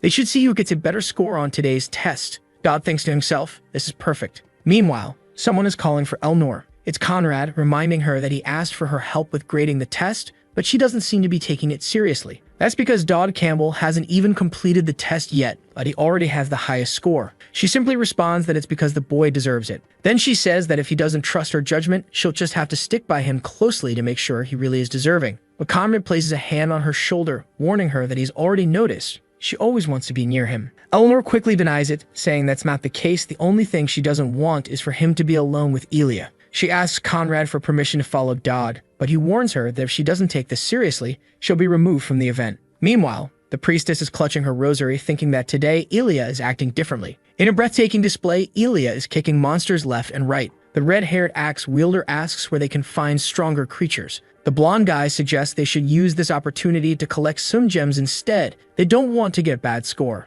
And the mage agrees, saying that for now, that's the best course of action. But suddenly, a strange purple circle starts forming in the middle of Elia's chest. Her expression begins to change as she slaughters the monsters. The priestess seems to be able to perceive emotions. Even though it doesn't seem like it, she knows at that moment Elia is feeling angry. So she walks over to her friend and asks how she's been feeling lately. Elia turns to her with a forced smile, saying she's fine. Nothing's wrong. The priestess tries to insist, saying that if anything is bothering her, she should just say so. But Elia turns away, telling her to forget about it. She already said everything's fine. Still, the priestess persists, saying that if something's wrong, she should just talk. She knows something is bothering her. Elia sighs, sits down under a tree, takes a deep breath, and admits, looks like it's obvious. I guess you really can't lie to Trisha. Ilya's friend sits down and comments that it seems like she's upset that Dodd Campbell keeps trying to keep his distance, even though she just wants to be his friend. Ilya admits that's the case and finds it strange because she and Dodd have been through so much together recently. Even so, he still seems to want to keep a barrier between them. Trisha comments that maybe those aren't his true intentions. Ilya immediately wants to know what she means. Trisha explains that Dodd comes from a small, unknown place. Seeing him as someone connected to a hero candidate might cause a lot of people to judge him. Ilya asks if she's suggesting that everything Dodd is doing is because he wants what's best for her. Her friend says yes, she's sure that he's only keeping his distance to improve his reputation and earn the right to stand by her side. She's certain that he sees her as a great friend. Our boy really can't lose a woman. Even when he does, people make sure to hand her back. At that moment, the lucky bastard is sprinting through the forest. The problem is that the talent he stole earlier is already reaching its limit and his stamina is running out. The system tells him that he's influencing someone and earning even more points. That's because Talion is desperately chasing him, and now our boy has received another command because of the sheer hatred he's provoking. The guy even shouts that he's going to kill him and put him on a skewer. Dodd nearly takes a spear to the back as Talion unleashes a flurry of thrusts, yelling at him to stop running like a coward and fight like a real man. Dodd just asks the guy to hold on for a second. The moment Talion pauses, he asks why they don't just split the rewards 50-50. But the second Talion screams in rage, our boy blows up a tree and dashes away. However, Talion has the blood of a warrior. He readies his spear and hurls it straight at our protagonist. But midway through, a sword intercepts it, cutting the spear clean in half. Both of them freeze in shock as Ilya arrives, exuding pure swagger. She immediately orders Talion to get his hands off her friend. Now the protagonist's luck has run out. She repeats herself and Talion, so confused, asks what's going on with Ilya. This is the first time they've seen each other since the day the monster escaped. But as she advances, placing her sword against his neck, she corrects him. This is the first time they've seen each other since the day he lost her. Dodd is just wondering where the hell this crazy girl came from and why she's so fired up. The clueless Talion, still smirking, says that he really did miss her. It's good to see her again. But Ilya only wants to know why he was attacking Dodd. The fool tries to lie, but she just sweeps his legs, sending him crashing to the ground like a sack of trash. Then she puts the sword back to his throat, saying she doesn't want to hear any excuses. Talion, still confused, demands to know why she's defending him when she's so skilled. But the girl simply replies that he has no right to interfere with the people she chooses to associate with. Talion sneers, saying he doesn't like people who think they're better than others. A bit ironic, isn't it, you hypocrite? Ilya responds that she's certain Dodd would never act that way. Our boy is standing there, completely lost. Why is she so determined to protect him? And then Ilya warns that if he keeps provoking Dodd, his life might be in danger. Talion realizes that if he had taken that punch earlier, he would have definitely died. So seeing that Dodd wasn't a fraud after all, he falls to his knees and apologizes, swearing that he won't approach him again without permission. Ilya sheathes her sword and says they can get along just fine. She walks off, leaving our protagonist still trying to process what the hell just happened. He can't quite figure out why she reacted that way, but maybe they're still friends after all. But enough of all this, he needed to go get his score. As he's heading back, he runs into Trisha, who tells him that they've met before. He comments that she's one of Ilya's friends and says he remembers her. The girl says she has something to ask him and he already knows this means trouble. Looking a bit awkward, stumbling over her words, she tries to say something. But our boy just waves her off, saying he has to get his score first. However, Trisha is finding Ilya's behavior strange. Normally, she would have tried to talk things out with Talion, but this time she drew her sword to settle it immediately. At that moment, Trisha realizes Dodd is a problem, and our dear protagonist has a problem. When he arrives to talk to Conrad, a huge fight had already broken out. Apparently, the professor had to work really hard to keep the student council president from coming after our boy. She insisted she would do it no matter what, so Conrad told her she could, if she defeated him first. And that's how she ended up on the ground looking exhausted. He tells her to get up already, commenting that she's been improving a lot. At this rate, she'll surpass him soon. Dodd, completely uninterested, just says he's here to get his score and leave. Conrad, having almost forgotten about the test, asks what he brought. Our boy apologizes for taking so long, but says he found the best possible ingredients. It reveals a bag full of rare gems, and the professor compliments him, saying he placed first. Percy would definitely love all of this. Now that he had finished his mission, he figured he should go talk to Elnor, since she was getting angry. But before he could, Trisha appeared, asking if he was done. The professor leaves, and Trisha suddenly yells at him, telling him to take care of Ilya, but at the same time, not to get too close. Because apparently, every time Ilya is around a guy, she starts acting strangely. Obviously, that didn't make any sense at all, so he just responds, "All right." Waving goodbye, he tells her not to worry, he'll do his best. Trisha stays behind, thinking that he better really act that way if he wants to get out of this in one piece. She heals Elnor while pondering something she already knows well. Ilya might seem calm, but it's best not to push her past the line. Sometime later at the magic department, Percy asks if he's finally planning to use the favor he received. He says yes. He's here to ask something of the goddess of magic. Percy just tells him to quit bothering her and warns that she can't do anything too complicated these days. He replies that it's not like she's the only one who will have to work to make this happen. But she fires back saying that no one would have to do anything if he just didn't use that cursed favor. Our boy notices that everyone in the room is staring at him, but unfortunately, he needs to prepare for the fight ahead. She sighs, saying that because of the promise, she'll do it anyway. So what does he want? He gulps. One of the rewards he received from Elia, worth 500 points, was an evil seed that could be exchanged for special abilities in the shop. Right now, he has a negative mark on Elia, which means he can use Rule of Evil, forcing her to do whatever he wants. The same goes for Talion, since he has one too. These abilities, along with everything he's been collecting, would be perfect to help in the upcoming fight. The problem is that right now, he's still too weak to overcome the challenge ahead. But he knows one way to fix that. So he says he needs a cannon strong enough to blow up the entire academy. Obviously, Percy just asks if he's lost his mind. He repeats himself and she just stares at him like he's insane. She says that building something like that isn't actually that difficult. The problem is, how exactly does he plan to use it? But he cuts her off, saying that the contract states she has to grant any wish considered ordinary. A cannon is not something unusual, so she has to make it. Percy retorts that creating a weapon that can destroy the entire academy is anything but ordinary. But our boy insists he's not going to use it to hurt anyone. There's just something that needs to be handled before it gets out of control. Obviously, she responds that this is even more concerning, but she sighs and agrees, saying she trusts that he has his reasons. Since he's been helping out with the monster situation, she'll show some faith in him and build the cannon he's asking for. Then, almost to herself, she mutters that she still can't believe the Chancellor is putting so much trust in this guy. A guy who's basically already formed a harem. She's even starting to think he's actually going to save the world. He asks what the hell she means by harem, and she freezes, realizing she said it instead of thinking it. She stands there looking awkward and flustered. While he tells her to calm down, he has one more request. She asks what it is, and that's when he remembers. He can choose one item from the Vision's storage. That was the reward for breaking the record. Sometime later, walking through the corridor. Now that he has permission for the cannon, he needs the exact materials. Thanks to the interdimensional card, that might not be too difficult. Suddenly, a man holding a cane calls out to him. He asks what it is. Wait a minute. That guy, doesn't he look exactly like the one from that bloodstained photo? Yeah, this bastard is definitely the next villain. The man smiles, saying he never imagined he'd run into him here. What a coincidence. He introduces himself as Galder Riverback. He operates a charity center known as the House of Purification. Dodd, however, finds this to be a very unfunny joke, because he knows it's just a front for money laundering. This bastard is the boss of this chapter, known as the leader of Blazing Fire. The guy comments that he's heard quite a bit about Dodd. The person who has been slaying monsters always seems to be close to Elnor. That's not something an ordinary person with normal abilities could do.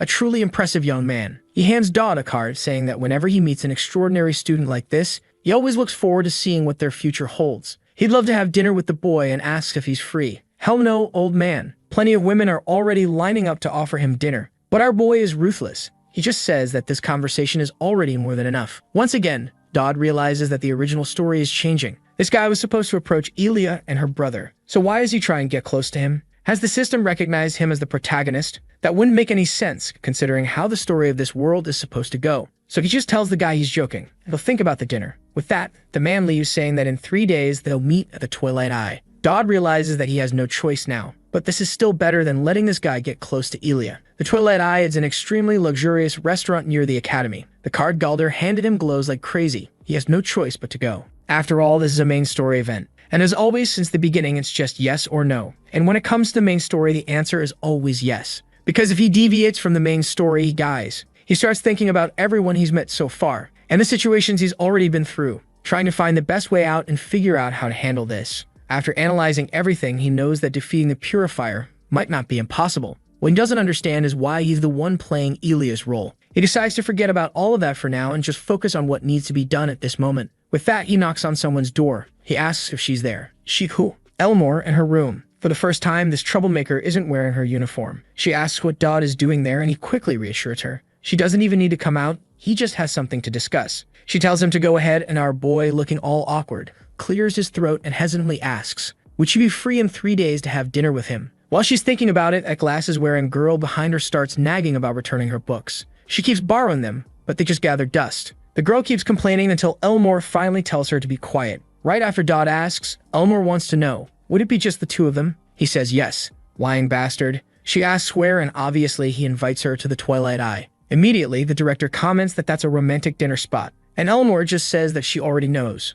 Now she wants to know why he's inviting her. He tells her he'll explain when they meet. And just like that, she's all flustered and looking adorable. The next chapter begins in a flower field with someone calling for Elia. The person wants to know what she's doing there, but with a teary voice, she tells them not to talk to her. Whoever it is, they say they'll apologize for messing with her like that. But she turns around and snaps. That's a lie. What kind of joke is it to push someone off a mountain? He apologizes, saying it was an accident, but she tells him he really needs to stop hitting his little sister like that. Then he hands her a small package, saying all he wants is for her to grow strong and powerful enough to protect herself. She takes the bread and asks if he stole it, but he quickly says of course not. He just bought the leftovers because they were cheaper. Then he mentions that thanks to the Baron, he might be promoted to Knight Apprentice. She asks what that means, and he explains that he'll be sent to the battlefield. There he'll gain real-world experience and who knows, maybe even earn the title of Guardian. He scoffs, telling her to stop dreaming about something like that. Someone who hits his little sister could never become a Guardian. He replies that life is full of mysteries and you never really know. But then she asks the obvious question,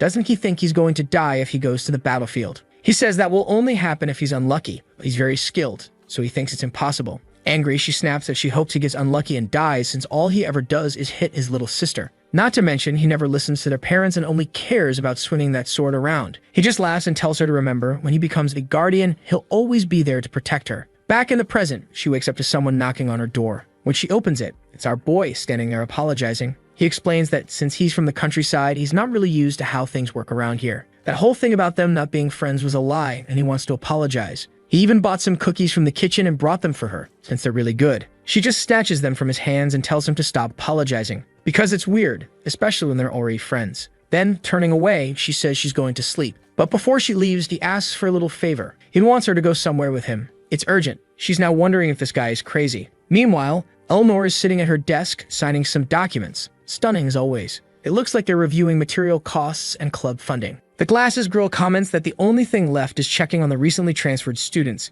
It seems like one of the incoming students belonged to the tribal alliance but lost her position. She's the daughter of one of that place's leaders, which basically means she and her people are exiles now. Her name is Lulu Garuda, and judging by the devastating knee strike, yeah, it's that girl with the thigh tattoo. Man, I'd be scared. Eleanor simply responds that she might know her. Also, next semester, an actual saint from the Holy Empire is arriving. Eleanor asks if the girl is coming alone, and her friend replies that of course not. She'll definitely be bringing some companions. At that, our gorgeous student council president starts thinking, it's odd for a saint and the daughter of an ex-tribal leader to be arriving at the same time, so close to each other. She slams the desk, convinced that someone is behind this. Her friend just says that this place is always a mess, and Eleanor sighs, admitting that she sometimes forgets. She apologizes, saying she's just been a little stressed lately, but she'll calm down soon. Under the moonlight, our boy is lying down, commenting that he had no idea the school had an official observation hour. The night sky is beautiful. Elia is right next to him, asking if they really have to do this right now. The fool just tells her to wait. It's about to happen. Wait,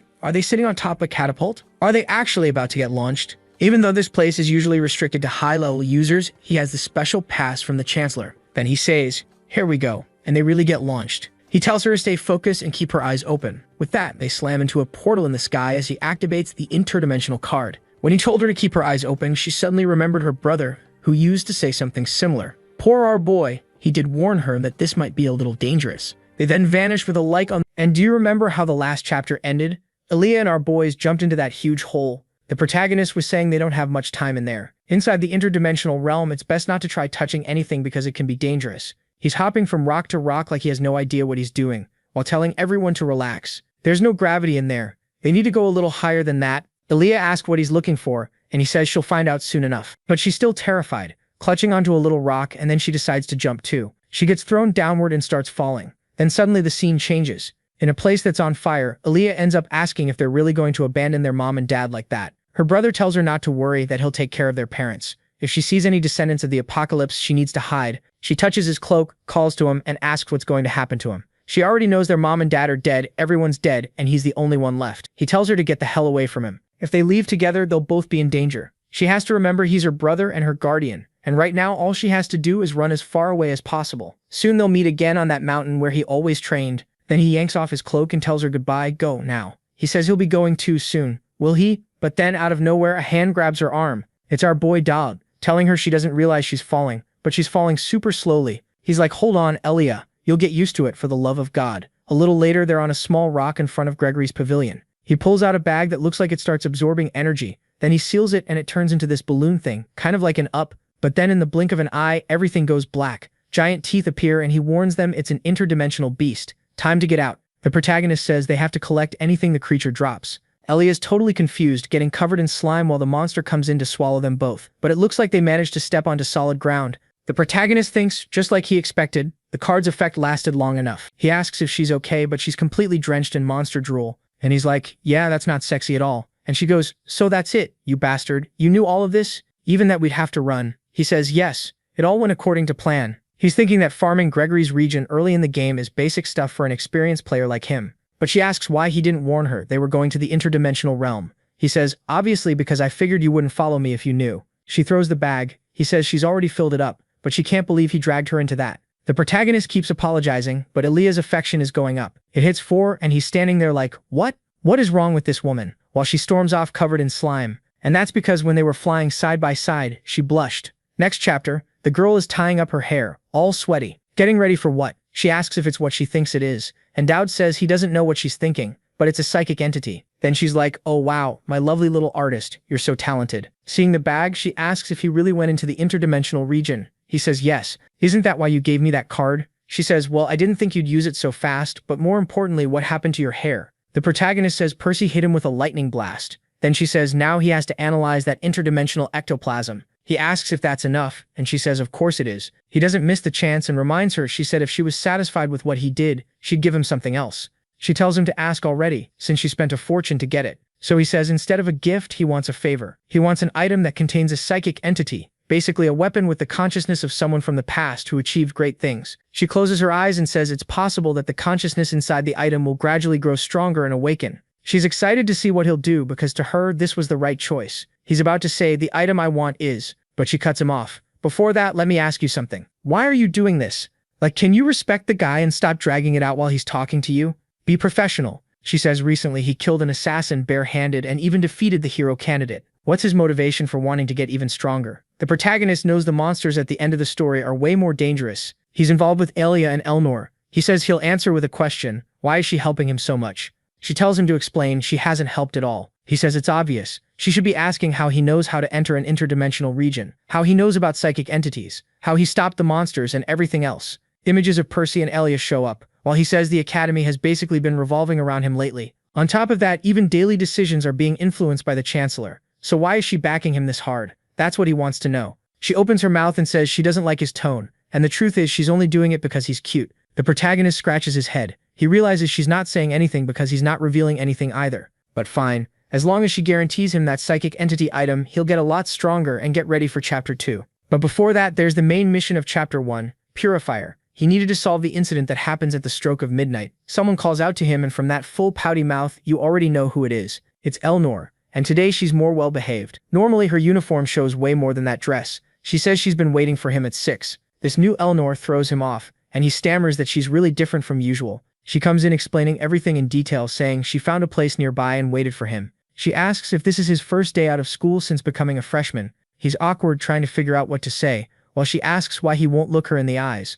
All he can think is that meeting outside school means it's a date. But she doesn't hesitate. She grabs his hand and says they need to go because the line is long. And when they get there, there's a huge crowd. The protagonist thinks there's no way they're getting in today at this pace. Meanwhile, the blonde guy up front is telling number 27 to leave the line and number 28 to step up. Down asks, Mr. Talon, what are you doing here? The guy, embarrassed, says, Mr. Talon, this is my part-time job. My family doesn't give me an allowance, so I have to make money. Then he asks, but what is the student council president doing with you? He gets nosy. What's the relationship between the two of you showing up together like this? Now Dowd's the one feeling awkward. What is their relationship? This is a date. What is he supposed to say? But Elnor cuts in and says, with the authority of the student council president, I can enter early, can't I? Talon says yes, but before they go in, Dowd asks what that necklace is that Talon's wearing. Talon explains the people from the Purity Foundation gave it to him. The Marquis of Riverbeck runs it. The item is supposed to show whether there's a malignant order, and it'll display authority over Talon. Basically, it sounds like he's going to be controlled. Dowd warns him not to wear it today and to make sure nobody working there is wearing one either. The blonde guy doesn't get it, but says okay, since Dowd is saying so.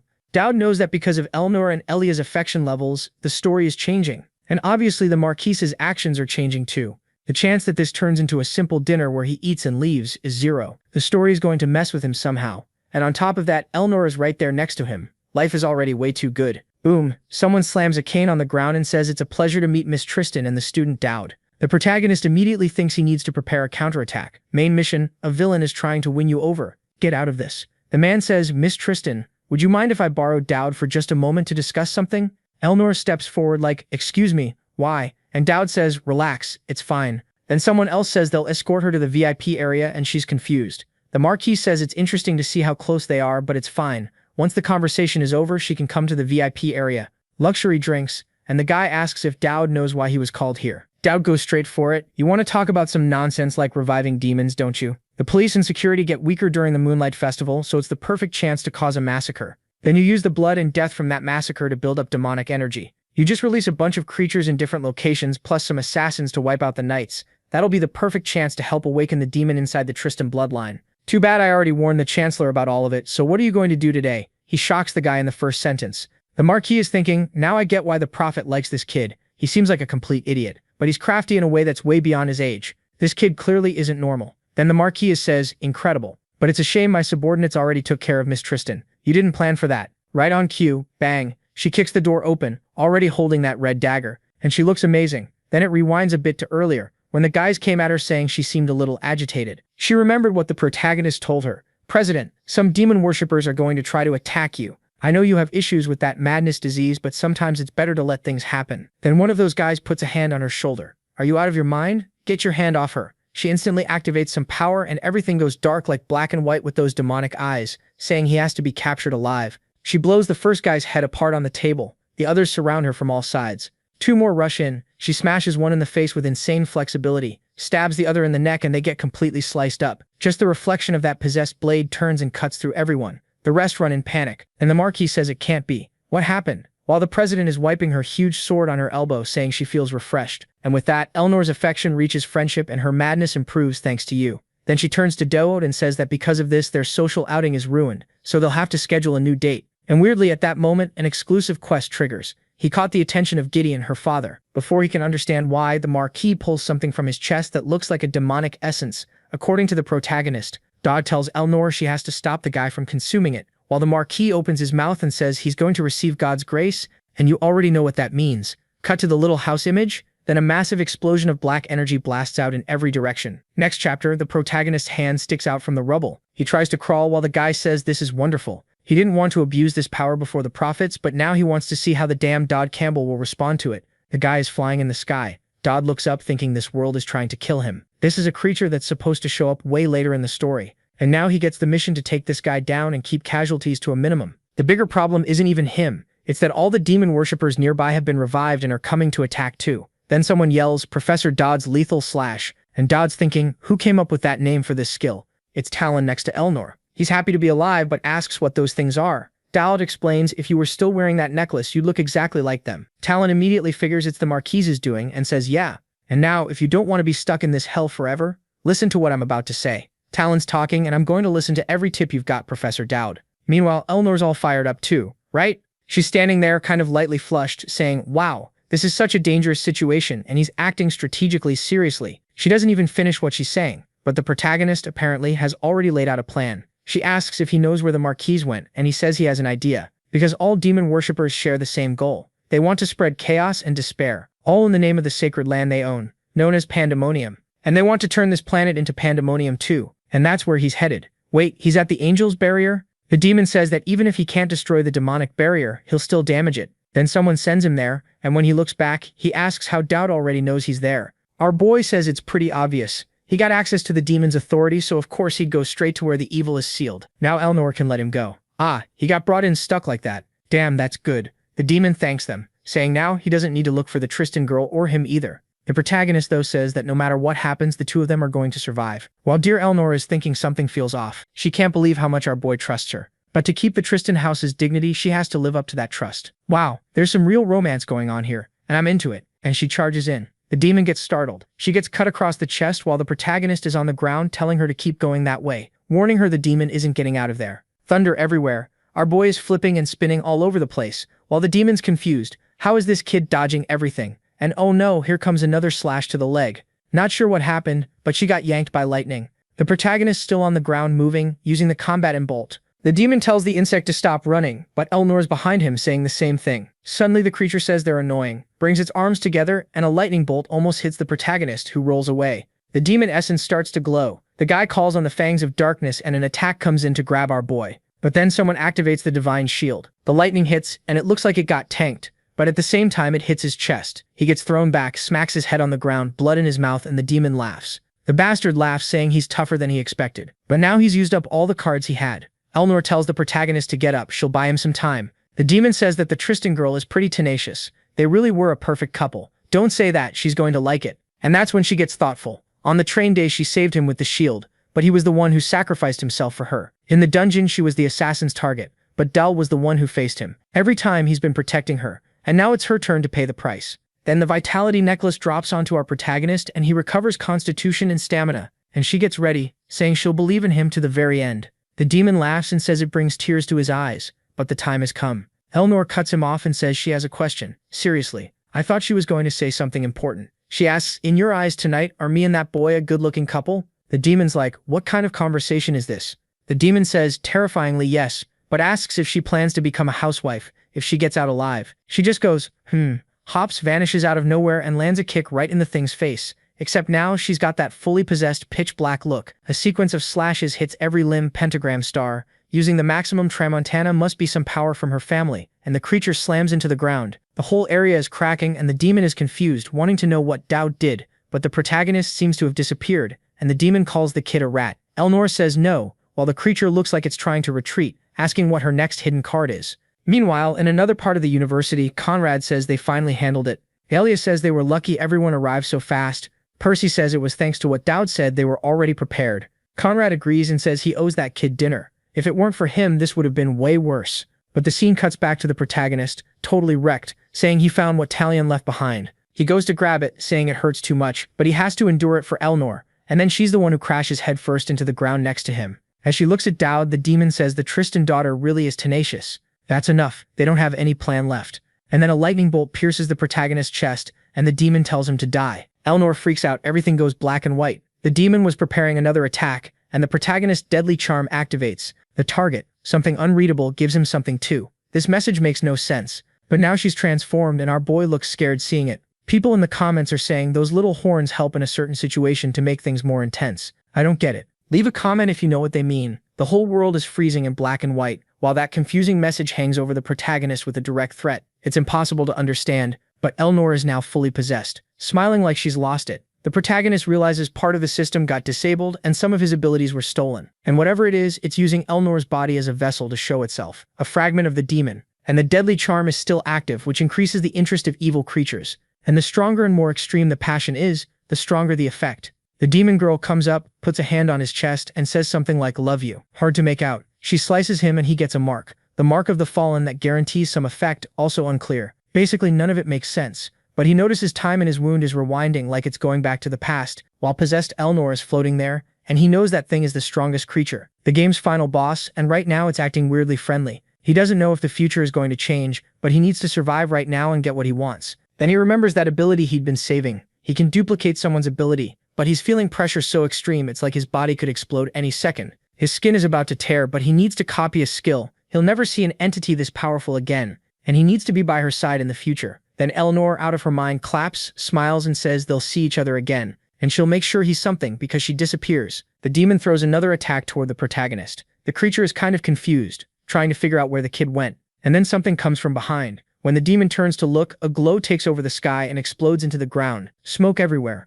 The creature asks how this is happening, and the protagonist drops right in front of it, with the dangerous situation fully in play. Our boy's life is still at risk, but the desperate survival skill activates at rank EX. And now he also has the new skill, Sovereign of Pandemonium. You will have a huge advantage against demon-type creatures for the next 5 minutes. Our boy is just pure aura farming. Elnor is basically half dead, and the demon screams, asking how someone as pathetic as him this is impossible. Our boy charges, and that's it. A punch right in the middle of its face, and the monster gets launched. And Deord says now it's time for round 2. I've got a theory that's kind of inversely proportional here. The protagonist is going to get strong with demon power, and now he's going to become the final boss. Imagine that. The demon is screaming, saying the prophet never mentioned him, and then the scene cuts to it getting absolutely smashed into the ground. The creature gets up, saying something's wrong. He shouldn't have that much power. It spits blood, saying it doesn't make sense. He risked himself for countless years and trained for many more to obtain this body. How does this kid suddenly have the same power he does? Welcome to protagonist power. He stomps the ground, saying it's frustrating, and activates some kind of black mist that uses demonic energy to amplify power. Blessing of Tark's soul through the strength of the black mist gets stronger. Basically, he's powering up, and the protagonist goes in with his face completely black, punch for punch, face to face. Dragon Ball style blows, Kamehameha versus Kamehameha, energy everywhere. But then the creature comes in with that huge hand grabbing the protagonist's head, except the kid activates a massive shield with golden wings. The demon is obviously confused. The kid has divine protection. How does a demon like that use divinity? The protagonist answers by driving a knee straight into its mouth. The creature bounces away, full-on Dragon Ball skipping and slamming into little hills. This fight is such a tribute. Our boy even comes in with that classic overhead elbow drop, hits it so hard it's like the thing got launched by a catapult. The demon is confused, and the protagonist is right next to it like, I don't get it. Then our boy says he was right not to return this, presses the button, and the creature gets flung far away. The demon screams that it's going to rip him in half, but our boy from a distance pulls out a cannon and says his final words are terrible. And then he fires a bazooka that melts the creature, which asks how he predicted all of this. Too late. The kid literally won the fight Dragon Ball style and finished it Looney Tunes style, with that catapult in midair. With that, the mission is completed, and he gets a hero fragment and 5,000 points. He realizes he got way more than he expected, probably because the difficulty ended up being higher than it should have been. He's smiling until he remembers he has to go back and see how Elnor is, but then there's a little shoe tapping his back. Oh, it's the droopy chest girl, calling him and saying Miss Elnor is fine. But he's gonna have to explain how all of this happened and everything he knows about the Grey Demon. The protagonist asks what she's talking about. She says it's more than obvious he's involved with the demon too. Then the scene cuts to Elnor needing a blood transfusion. She's completely wrecked. Don't beat up my waifu like that. And someone's asking why the priestess isn't coming. The scene goes back to the woman questioning our boy, saying the authorities are going to keep an eye on everything that happened in that area. And obviously noticing the demon's presence, he's going to be investigated. The kid is right in the eye of the storm, so he has to explain how they got to that point. The protagonist is thinking he already gave up on living like a background character. Now he has direct connections to demons. And then he says, well, honestly, I got lucky. The strongest demon in all of Pandemonium, the Grey Demon, seemed to have some kind of intention toward me. The Chancellor replies that they know that demon seems to have chosen Elnor as its vessel. And she just says that's fine, she won't question him. Just like that? Okay, sure. She tells him to rest, but the protagonist collapses like a complete idiot onto the floor, can't even stay standing. And then what is this? Did she use teleportation? Out of nowhere, he ends up sleeping on her thighs. He's not going to complain while she tells him he should know there are other fragments scattered around that can manifest at any moment. She's saying this while our boy gets shy, remembering it's obvious. In the story, other demons show up because other girls become vessels of evil, like the Red Knight incident caused by the Crimson Demoness. The problem is that this demoness changes the people she chooses to take control of as the story goes on. The only constant things are the story moments involving Elnor and Elia, and the Chancellor tells him to remember that the Holy Empire has extremely strong intelligence. They've probably already considered Elnor a possible candidate to be a demon vessel. The protagonist is confused. If she knows that, why does it feel like this Chancellor is trying to gather all the demonesses in one place? And she says that once a person who was a demon's vessel fell in love, and as a result the demon fragment was completely eradicated. It seems love destroys the seeds of destruction. For a second the protagonist thinks it has nothing to do with him. It just sounds like a classic kind of story. Until the Chancellor tells him it looks like the Grey Demon liked the boy. He's over there staring at her thighs, saying she must be going crazy. Yeah, sure. But she fires back that it's not up to him to decide. What matters is that she looks interested. Hurrah, reader. Right, there's no way around it. In that military outfit she's unmatched. And the protagonist is listening to her say that she's already approved his judgment and excellence. That's why she wants to make a sincere request. Seriously, please seduce the demon vessels. The protagonist backs off like, what are you even talking about? Are you out of your mind? She says she'll help him make sure his flirting works perfectly. He doesn't need to worry that all the targets so far are girls, so he's safe. There's our military queen. There's the shy one. There's the tribal girl with those thighs. Damn, she's gorgeous. There's the little witch too. And that one's dangerous. And the Chancellor says he's already been blessed by the heavens and managed to win over the Grey Demon girl, so anyone else should be easier. But the protagonist is thinking, if he were really that skilled, he wouldn't be some cursed virgin. The woman keeps arguing that this is the only way for him to eradicate the fragments and save the world. How convenient. Get every woman in the school so the world can be saved. Dowd's like, so you don't believe in real love at all? You don't know that's wrong? That it's basically cheating, you realize that? And she says he doesn't understand. His targets aren't normal people either.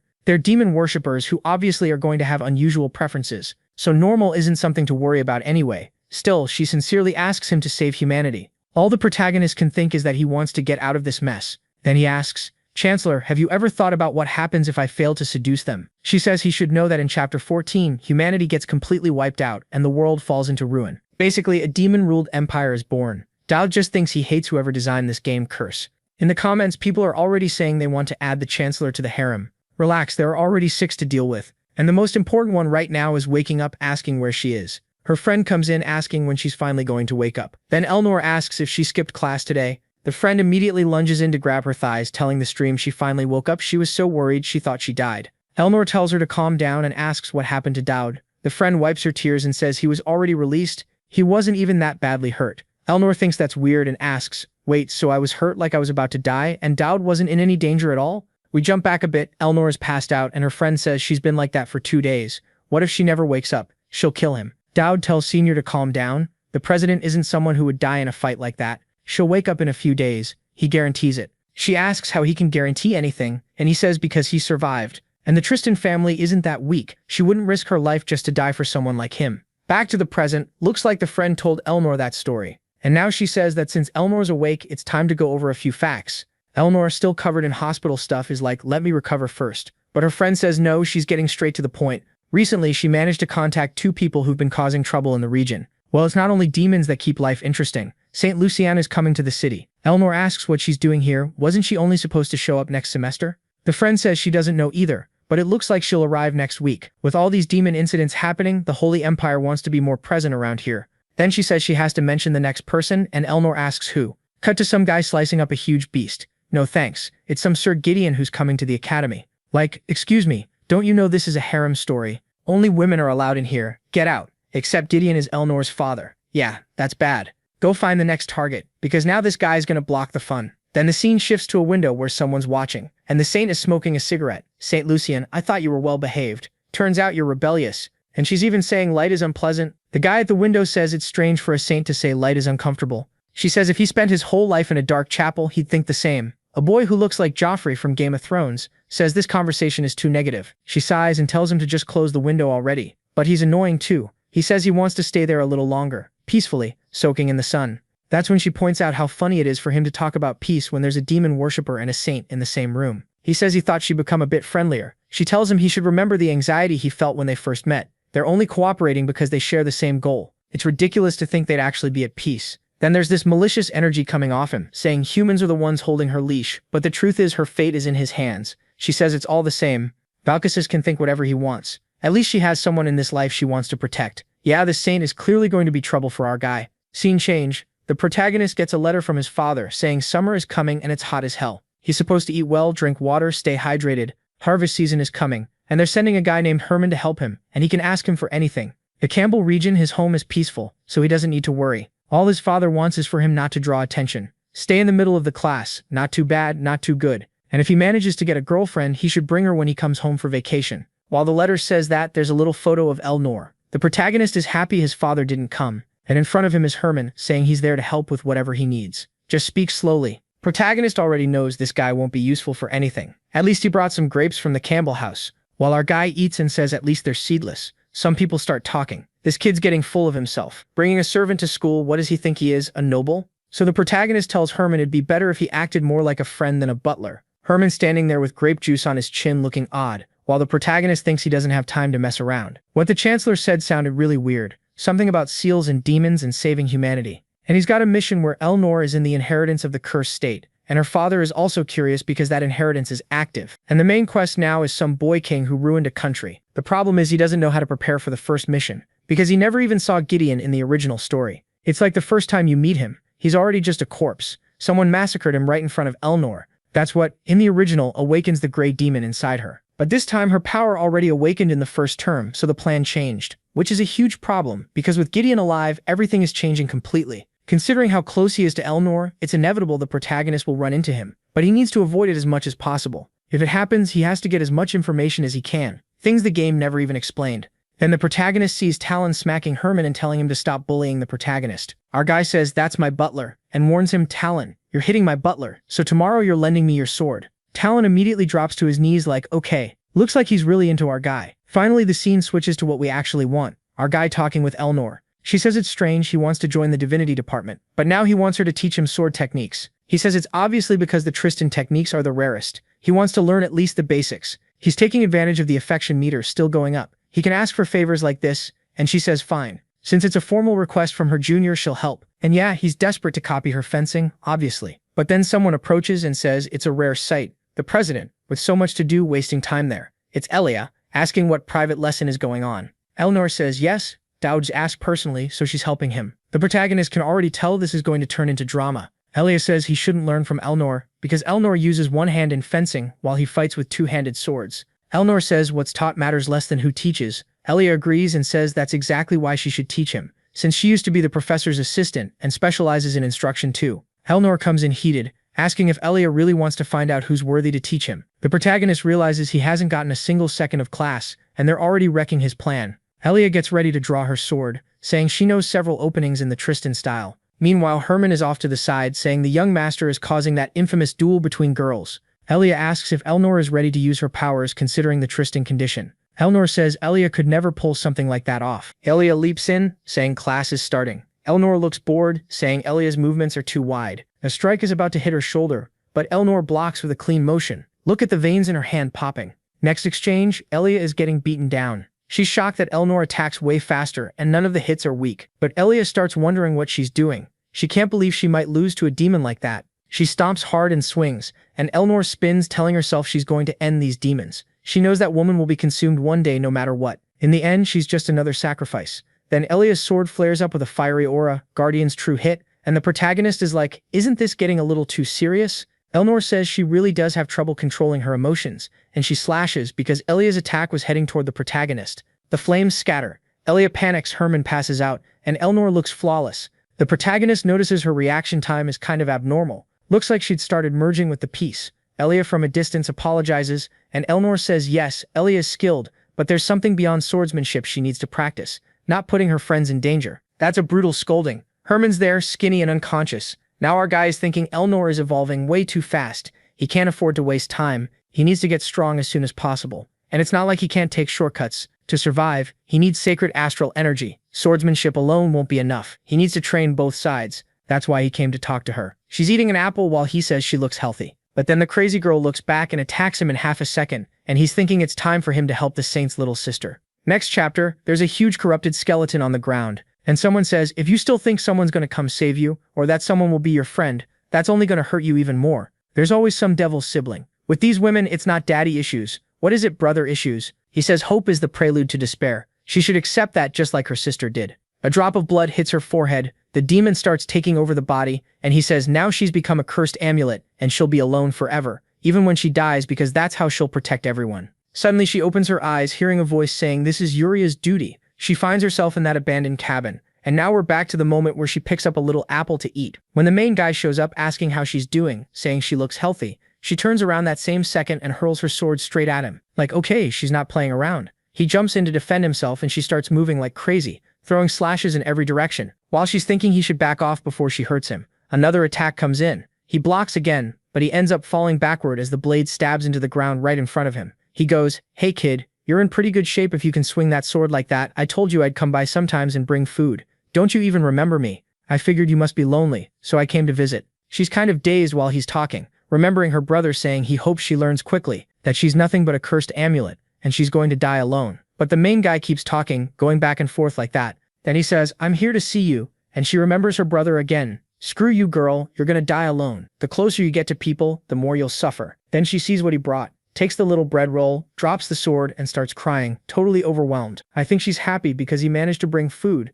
and didn't get hurt, you know? He's seriously built different. And with him back, Uria's interest shoots up a lot. Now there's even a reward. Meanwhile, Hernan, the useless one, is just sleeping. Thanks to her, he got the skill Fencing Focus rank B, which boosts his reaction time and accuracy in combat. He's already thinking it'll be a great combo to activate together with Desperate Survivor, but he also wants to know why his brother is so careless. He's always asleep. On top of that, he's also leveling up the Tristan fencing technique, and now he can use any weapon, plus he can pull off some blocks and has a small chance to ignore defenses. So he tells his brother to wake up already, because today he's going to show off in front of that person. Yeah, today the main guy is going to talk to the future father-in-law, Gideon Gale. Stade de la Tristan. The city's packed, and a knight tells the old man he'll carry his things. In the background, a couple is talking about the Holy Empire's arrival this year. Looks like it's the day when all the students' families come to visit. And from the stage, the announcer welcomes everyone to the best academy in the Empire. It's an honor to offer everyone the chance to watch a battle royale. Meanwhile, some nobles are freaked out asking what that person is doing there. Someone who never shows up unless there's a war. Gideon himself, why would he come to watch this? Some say it must be because of Elnor, his daughter is here, but others are sure that's not enough, considering who he is, and he's sitting there alone and nobody goes near him while he's holding that sword. Except Conrad, who walks up like, "Hey Gideon, what are you doing here?" Gideon just replies, "Aren't you tired of teaching kids?" Conrad ignores that and asks, "And you, what brings you to a place like this all of a sudden? Did you finally reach the level of the first Archduke Tristan?" Gideon sighs and says he's just taking a break from training. He finally reached the part of training where he has to conquer mountains. Conrad goes, "What do you mean conquer a mountain?" And Gideon says he cut it in half. That's how the Tristans solve everything. Imagine if he finds out someone's trying to go after his daughter. And it's Dowd, too. Like sure, everyone watching this wanted an Elnor in their life, giving affection 24/7. The announcer says the battle royale is starting with the new students. Conrad says to watch because this year is good. Then she explains everyone will get a wooden weapon so nobody dies. And there they are, the students start coming in and the main guy is in the middle thinking he really shouldn't have joined this. Honestly, yeah, you're obviously going to draw a ton of attention. What do you even gain from doing this? Poor Talon still thinks he has a chance of beating Dowd. There's Saint Girl, there's Elia, who's also wondering why Dowd decided to participate. And here we go. While some nobles are grabbing big swords, there's another girl over there running her fingers along a smaller blade. Dangerous.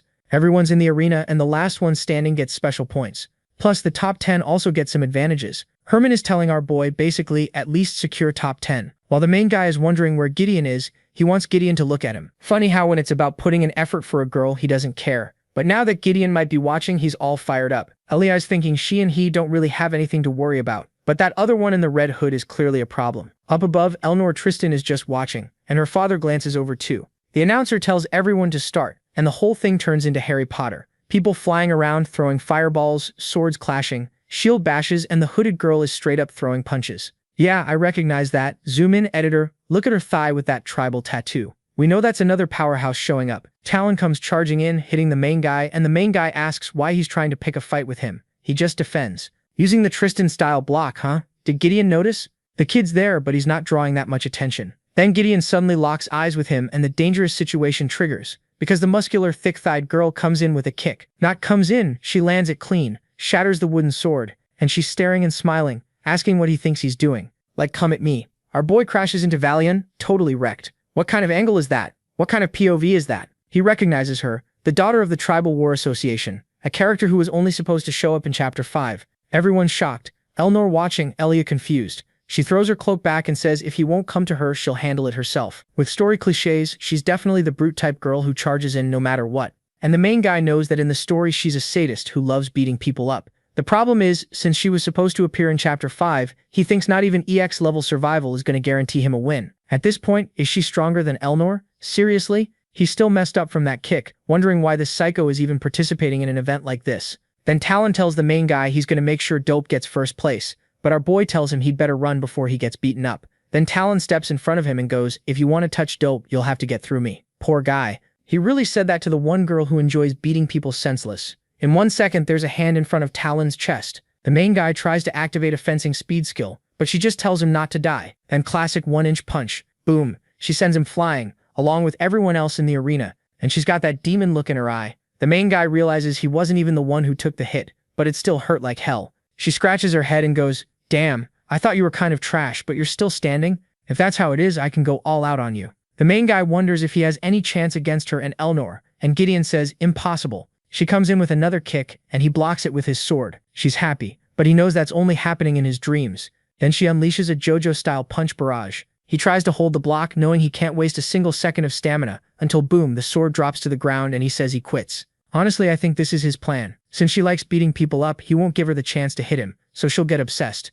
The kid's playing 200 IQ, she's confused. The whole crowd thinks it's weird. Elia thinks, well, I guess that was smart. As the main guy walks out, he's like, hey, why are you all trashing me? I don't have a chance anyway. I'm leaving before I get wrecked. The announcer says it ended in a kind of anticlimactic way. And now Lulu is yelling saying if that bastard has a problem, she hadn't even started yet. And of course, the charm effect triggers, hinting at a future explosive relationship. The main guy laughs, thinking it really was the best choice. Then suddenly a sack gets thrown over his head. With that red collar, it's obvious who it is. When he pulls the sack off and opens his eyes, he's in a room with Gideon, who asks if he learned fencing from her. He doesn't even say her name, just to make it extra obvious. The main guy thinks that considering his plan, this isn't a bad outcome. He says no, and Gideon asks where he learned the Tristan fencing techniques.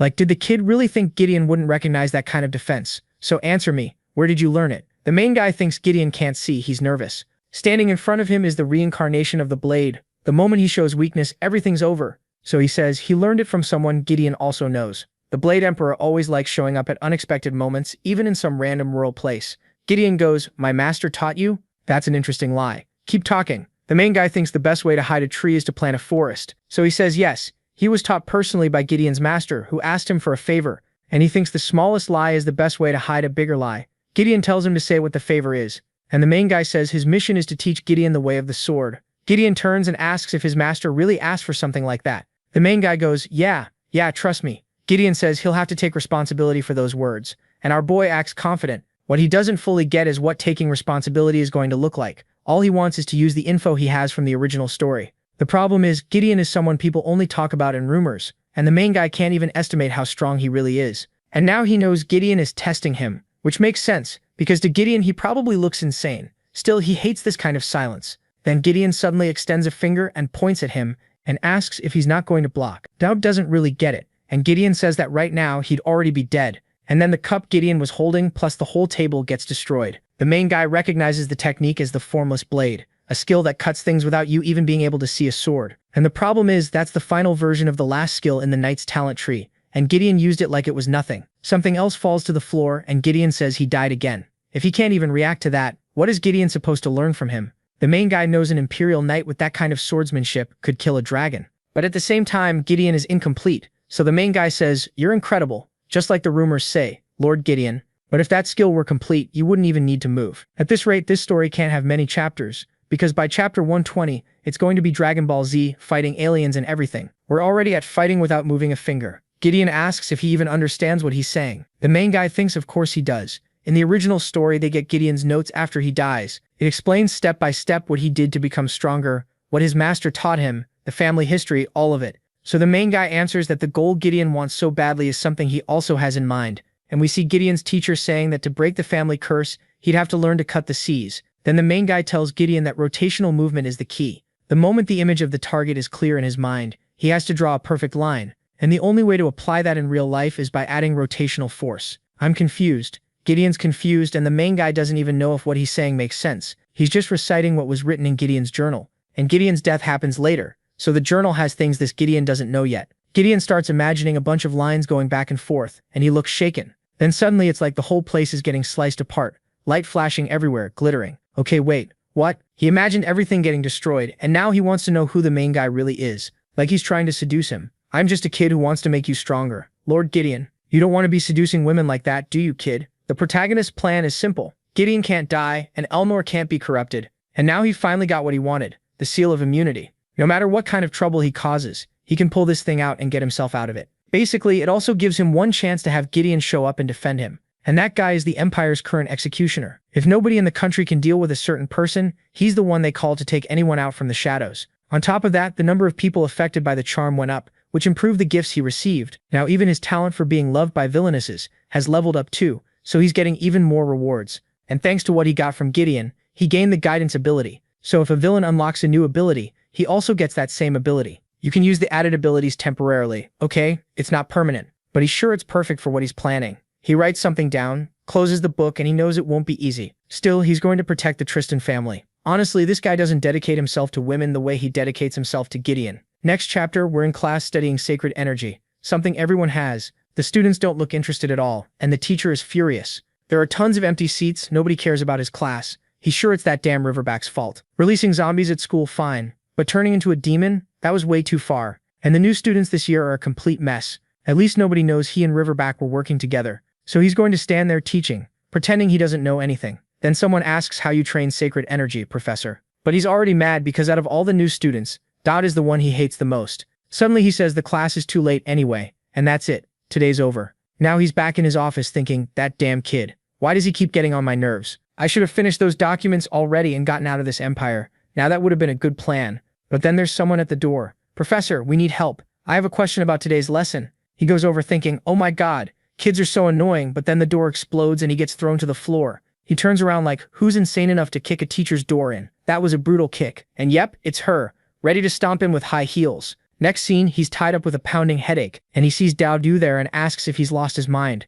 Does he think he can hit a teacher like that and just walk away? But Dao just tells him to relax, because right now he's the one who's trapped. And Elnor is there too, gorgeous as always. The teacher says Dao is ridiculous. What kind of stupid thing is he trying to pull? Who gave him the authority to arrest anyone? Then Elnor says they already know he's a spy. Other people have already been informed about his connection and involvement in the last demon incident. It's depressing to think more than one teacher wanted their students to die. And there's no point pretending anymore, because they found a letter in his house addressed to Marquis Riverback. He keeps insisting it's a lie, saying they made it up like he, a member of the clergy, would ever be involved in something like that. The protagonist tells him to shut up and tell the truth, because they're running out of time. He demands the names of all the spies in the school. The teacher refuses until Elnor punches him in the mouth. Blood everywhere, and then he starts talking. It's guard Barrymore, the nutritionist, whatever, and more. The protagonist heals him a bit, saying you can't understand anything when his mouth is full of blood. But the teacher is confused.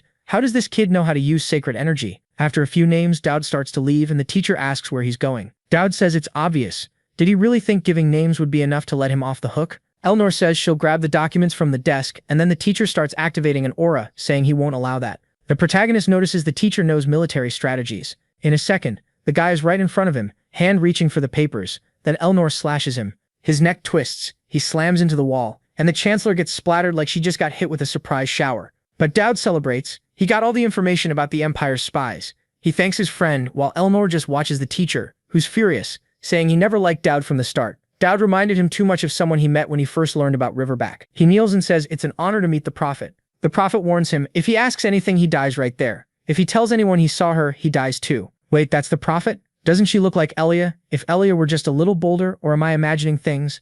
And this guy thinks the woman he saw looks like the protagonist? Is his eyesight messed up, or am I missing something? The scene shifts to another part of the school. The protagonist is relieved they handled everything. But Eleanor says messing with Final like that isn't really her style. The good part is her madness seems to be getting better. Then she immediately asks if he has anything to say. Confused, staring at the little crystal, he says no, not really. She leans in, seriously girl, saying she heard he met her father. Why did that happen? The protagonist freezes. He says he did meet her father, but nobody knows about it, and it wasn't made public. The problem is he hadn't even thought for a second about what excuse he'd give. Eleanor says she hopes her father didn't do anything to him. He says no, he didn't. He just noticed the protagonist had used Tristan abilities and came to ask about it. She thinks it's strange and asks why Gideon would be interested in him. He says maybe it was because of the competition. Who knows? She walks off saying fine, whatever. She doesn't think her father would be interested in an amateur like him, and apparently it has nothing to do with her. The protagonist thinks it does though, and he has a feeling they're going to end up seeing each other more often. Then he blurts out that he's part of her family, and he has no choice but to stay close to Gideon if he wants to protect her. Right after saying it, he regrets it. I shouldn't have said that, I'm not strong enough to protect her yet. Eleanor calls him and says she's noticed he seems more comfortable around her now. Adjusting her little hat, she tells him that if he's thinking about protecting her, he needs to be careful with what he says first. Scene change. Dowd is talking with his brother, who's confused. Dowd's drawing a lot of attention, talking to the Tristan family's father, walking around with Eleanor, but Dowd tells him to relax. They're just school friends, nothing serious. Right now, Dowd is more focused on surviving into Chapter 2, and his glove now has a soul link. When enough sacred energy gathers, he can start the spiritual ritual. He tells his brother to go try every ice cream flavor and bring back the best one, and the kid runs off. Now alone, he can finally awaken the ghost from Gregory Pavilion. This is the item he got from the Chancellor. Remember how he asked for an item with someone's spirit inside? This is it. And now that he's developed enough, he can contact someone from the past. The problem is, if it's someone with a fighting style totally different from his, it'll be useless. He begs for it to work. A glow of energy flashes, a gacha card appears, and suddenly a banner rises. Someone drops to the ground and the protagonist is sure it's a knight. And with that orange hair, we already know who it is. Guardian of Dawn, Calivan Chrysonex, Elia's brother. Then we get Elia's flashback again. We already know it. She went back to find her brother, and he never showed up again. Her whole family died. He was one of the guardians who gave his life to protect the city. Through death, he became a hero. But for Elia, it felt like she'd been abandoned. Still, on the day it all happened, she swore she'd follow in his footsteps and defeat the demons. That's how she started training, until she reached the academy, becoming a future hero candidate. And now the mid-year exams are about to start, and everyone has to form teams of 4, Dowd and 3 girls, so we can all be happy. The teacher warns them they need to prepare to face demon worshippers. Dowd talks to Calivan inside the glove, telling him his little sister is right there. Calivan says she used to be a kid who'd fling snot everywhere and dirty up the house. Dowd says she grew up, and Calivan replies that, looking at her now, it was all worth it. He never imagined he'd see her grown up like this as a spirit. Yeah, it's pretty weird. He's still conscious? How is he there, reacting to all of this? Dado says he's the one giving him this chance to experience it, so could he help him? Calivan says if Dato wants help, he can help, but Dato can't tell his sister anything about him, and he's only doing it because maybe it's a dead man's intuition, but he feels Dato is a good person. Dato awkwardly says his only goal was to make sure nobody died. Then he goes up to Alia and asks about the test. Does she not have a team, and would she want to team up with him? She turns bright red like she's about to refuse. Is there going to be a twist? She asks, confused, if he really wants to team up, and he says yes, they should be on the same team. Like always, she makes it dramatic. Now that he's asking, she's like, wait, but you said we weren't that close. He apologizes and says he's asking because he knows he needs her help. Alia goes cross-eyed. She tries to say she already has a team, but one of her friends says Dao can take her, especially since Alia's been looking for a way to take Dao down anyway. Alia gets furious, and the guy starts to say something again, but her nun friend slams his head into the floor. Then Alia thanks Dowd and says it'll be the perfect chance for them to learn more about each other. She asks what he thinks about them doing a duo, but he says no. They'll need a team, at least one more person. So who's it going to be?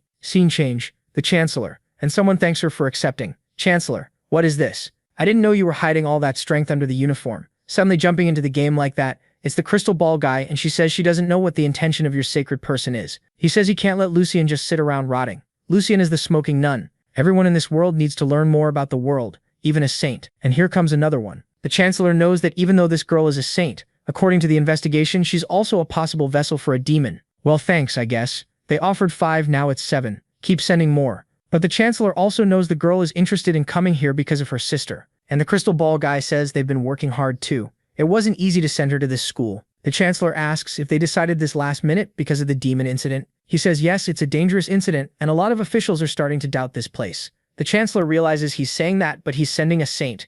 Maybe she's meant to be a spy, but that girl is also a demon vessel, so she's going to walk into the trap on purpose. He keeps trying to sell it, saying it's great for a saint to go somewhere darkness and evil exist. Her mission at Elephant Academy will be to eliminate all wickedness, and he expects that as soon as she arrives, she'll join the mid-year exams. And there she is, collapsed on the floor like an idiot, while he says they'll handle the rest of the details later. All he wants is for the Chancellor to know the saint is there to destroy evil. But the Chancellor asks if this is the Sacred Emperor's way of humiliating the school and saying they're not capable. And he'd better remember Lucien isn't a saint yet. He laughs and starts to disappear, saying that even so he believes she'll be a huge help. The Chancellor rubs her forehead and thinks that bastard is a sneaky snake. She didn't expect this saint to show up there so easily. It's good that she has one more demon vessel, but the bad part is the girl is being used as an empire pawn, and then she remembers she told Dao to seduce them. Miss Atalanta's hypocrisy, right? Still, she's going to have to use the boy for her own personal goals. That's always how she's gotten what she needs. Scene change. The girl's sprawled out there washing her clothes, wondering why it's taking so long. She's thinking about the boy who shows up every day at the same time.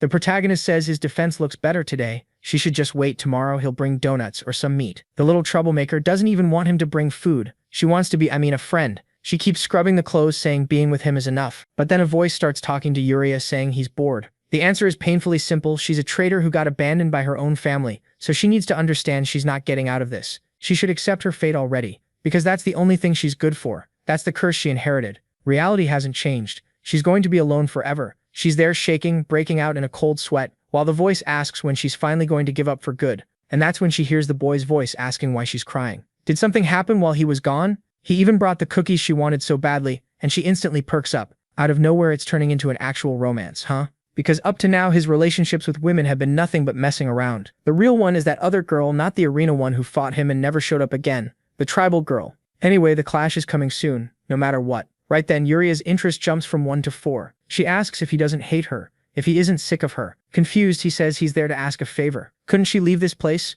At that exact moment, crying, she says yes, while her sword shoots toward him on its own. The idiot shredded all the cookies.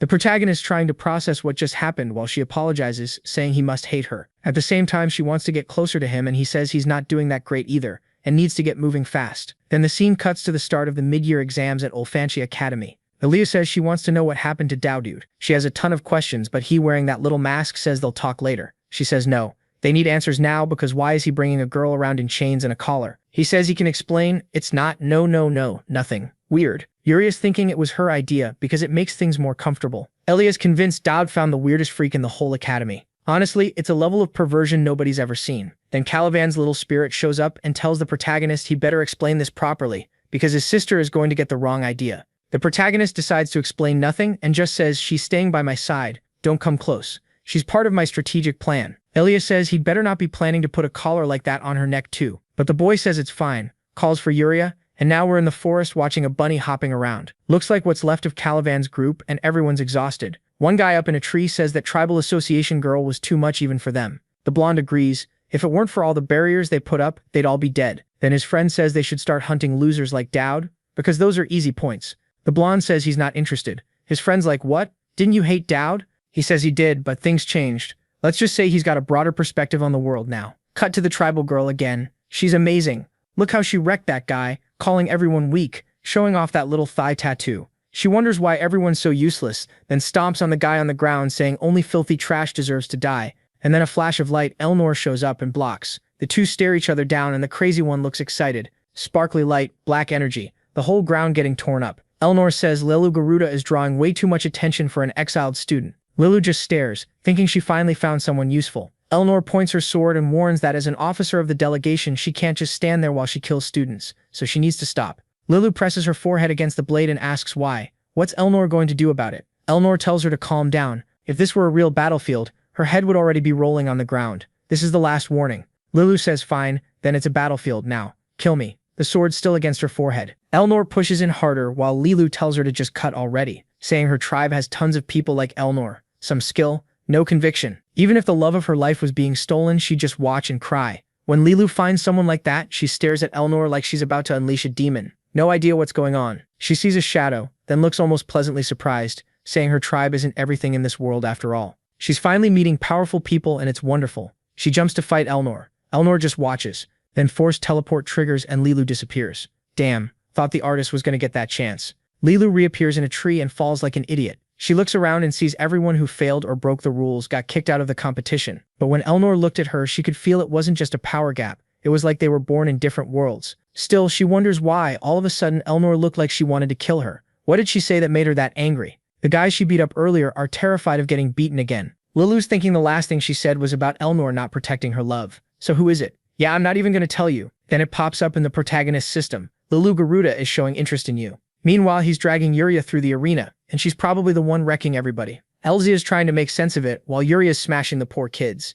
Elzia wants Dowd to explain this misunderstanding already. What's going on? He says he doesn't have time, he's busy controlling Yuria. He yanks her closer and she says she likes being right next to him. Elzia just thinks these two are definitely weird. Then out of nowhere, a guy drops onto a golem and calls out to Elia, tongue hanging out saying he admires her martial skill and her radiant beauty. This guy's a total gigachad, showed up to fight her, beat her, and win her over. The protagonist asks if she really has that many fans. The guy's throwing hearts around, saying he won't let her get kidnapped by that pervert Dowd. Elzia is about to argue Dowd isn't a pervert, then realizes, yeah, he kind of is. So she lets it go. She says she'll take the guy head on. But the guy says he's not here to fight her. The protagonist notices he's using cleric department magic, so they're all nearby. He tries to talk to Calivan, telling him to wake up because he needs a small favor. Calivan says he's not doing it. Sounds dangerous. Yuria looks back and there's a whole bunch of students charging toward the protagonist. The protagonist and the desperate survivor activate rank A. He orders Calivan to show up, and Calivan says he's not appearing for this childish nonsense, for the love of God. The protagonist says his sister is fighting a golem, and Calivan should help her with something. Calivan appears like a little ghost, and gives the Mind Kingdom buff. Yelia looks incredible, says she hates her fans, and slices the guy's golem in half. Everyone's stunned, and the protagonist says there she solved the biggest problem. With the Mind Kingdom buff, he shares the Desperate Survivors bonus with his whole group. It's broken. If it's EX on one person, everyone becomes EX. He says there's only one issue. It uses holy energy, and since he doesn't have much, the buff ends fast. And unfortunately, there's another wave coming. But Kurapika's chain is about to sing, and they get shredded again. Elia tells him to get ready, another wave is coming. Then she triggers a guarding explosion and a cyclone sweeps through, launching everyone into the air. The protagonist's impressed. It's almost impossible to believe he beat this girl back when he had rank F stats. Even Calivan's confused, asking since when his sister got this strong. Her magic, those lunatones, caught the guys in a tornado and carried them away. So their group finally wins. His proficiency goes up. He used Yuria, but didn't heal her. So what now? Elia calls him a weirdo, but thinks that on the other hand, it's always fun being on Dowd's team. And yeah, sometimes you forget, but that red-haired guy in the game's original story was part of the main player party. Elia's old group are the real heavy hitters, the main cast. They're hunting items trying to reach the top of the test, but she's confused because second place isn't a group, it's one person. The blonde says that's impossible. How is someone leading solo? And look who shows up, another top-tier girl, Final Regifek. Ugly name for such a pretty face. The redhead asks how many points first place has. She says 120. He's like, what group is that? Cut to our boy and his collared girl arriving in front of a weird cave. In theory, if they take that area, nobody can pass them anymore. They go in and the protagonist knows whatever happens in there is always a random event. Elia says, even for a test, this is going too far. Yuria freaks out and asks what his sister is doing there. Main quest number 2. The Boy King. Stop the bearer of the curse of annulment and protect the targets. Lucien, the chain-smoking saint, and Yuria. Elia walks up asking if that girl is feeding this place with holy energy. Yuria stays scared and Elia says that by following the path of the Elephantess, she's going to save her. Then someone says they can't let her do that.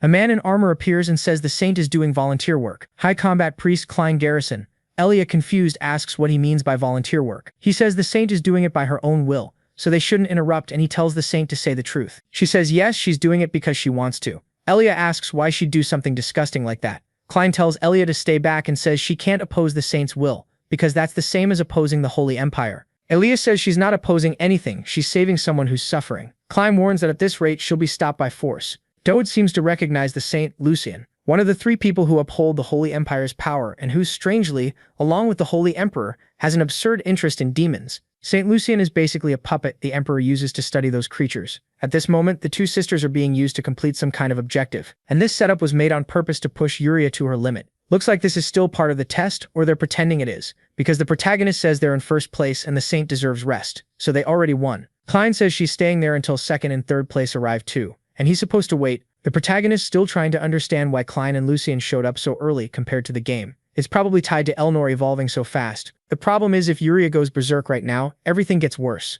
The Holy Empire will watch the Academy even more closely, assuming they haven't already figured out what's happening. Then the protagonist throws his glove and it smacks Klein in the chest. Klein looks confused. The protagonist talks trash and says he's challenging the idiot to a duel. He tells Aaliyah to move aside, and she's like, "What are you thinking? Do you really think you can win a duel?" Klein asks if he has any reason to accept. The protagonist ignores him and tells Aaliyah to grab the saint and take her to the infirmary while he handles this guy. Klein asks if he understands what kind of conflict he'll cause by doing that. What's the boy's title exactly? The protagonist says he's the Baron's son from some little farming town. Klein replies that a knight of his class can't be fighting someone like that. So Duod asks why he pulled his sword. "What, you panicking?" The guy draws his blade and says fine, then he'll have to deal with an undisciplined student. In the blink of an eye, he's face to face with Duod, and Duod goes for a quick draw and fires off a slash right at him. Perfect counter. Klein gets thrown back, the girls are confused, and the guy demands to know who Duod really is.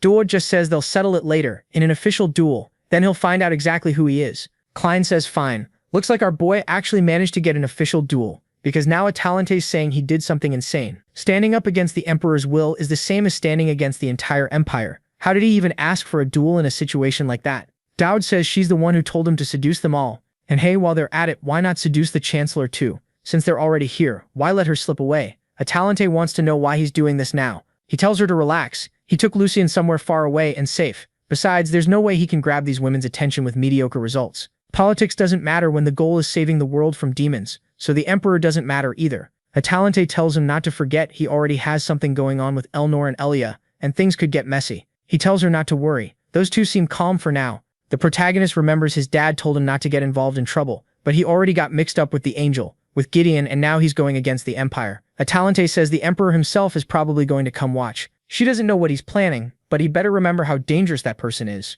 What won't this kid do for 2 sisters? No, wait. Nope. I'd get arrested for saying that. What won't he do for 2 adult sisters? There. Speaking of them, there's the little addict sister like always, smoking her cigarettes, lighting them and putting them out. And Yuria walks up, surprised. Lucien calls out to her. Yuri's about to say something, but the sister stands up and tells her to stay right there. The curse was about to strike, but she walks straight ahead, blade drawn, going in. Then Lucien seems to grab the chain too, warning her she needs to remember they're twins. And who's dyeing their hair here? Tell me. Scene changes and it's the day of the duel. It's an informal duel, so killing is forbidden. The first person to take serious damage declares the other the winner, or it ends when someone gives up. The protagonist knows he needs Lucien on his side, because she's the one who helps delay Yuri's awakening. And to keep this blonde girl with him, he has to win this duel, especially since Lucien is the eye of the Holy Empire. He needs to stop her from gathering too much information. He thought the Emperor would show up in person, but he only sent some 3D projection. Grown-up Atalante is thinking even the Emperor doesn't want to lose this fight. Suddenly Klein draws his sword and says it's too late to beg for forgiveness now.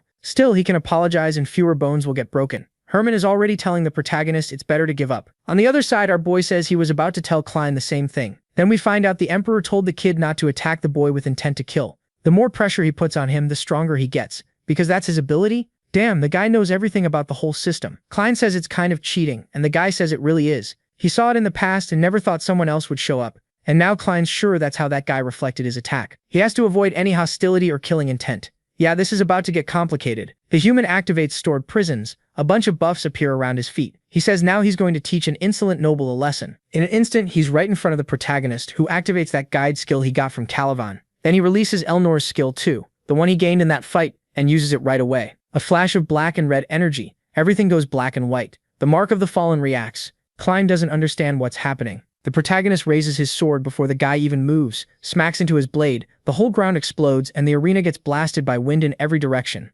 Atalante can't believe it, while the Emperor has this smug little grin. The protagonist's eye is glowing with Elnor's energy, and Klein is still lost. The pressure is forcing the other guy's sword down to the ground. The system says demonic energy is concentrating in the Mark of the Fallen. Oh, that mark she put on his chest, right? Everyone's stunned. The sky looks like it's cracking. What is that? A huge Elnor appears. Now even the protagonist is confused, and he realizes time stopped the moment she manifested. Klein wonders what kind of evil pressure this is. Elnor asks something about him fighting again. She tells him not to get beaten up and not to hurt her feelings. Then she touches the sword and tells him to give it everything. Something like that. Klein and apparently nobody else can't see any of this, so he keeps attacking, thinking he felt something for a second. And how did this kid block his attack? Then the protagonist drops the sword and says the one thing he can't do is kill this guy, and he just punches him straight in the face. The kid looks completely dark and intense. It's basically a sure you can. Klein gets launched into the sky. While he's suffering, the Emperor is laughing at him. Then he says that while he wasn't paying attention, the education standards in Ufante rose unexpectedly.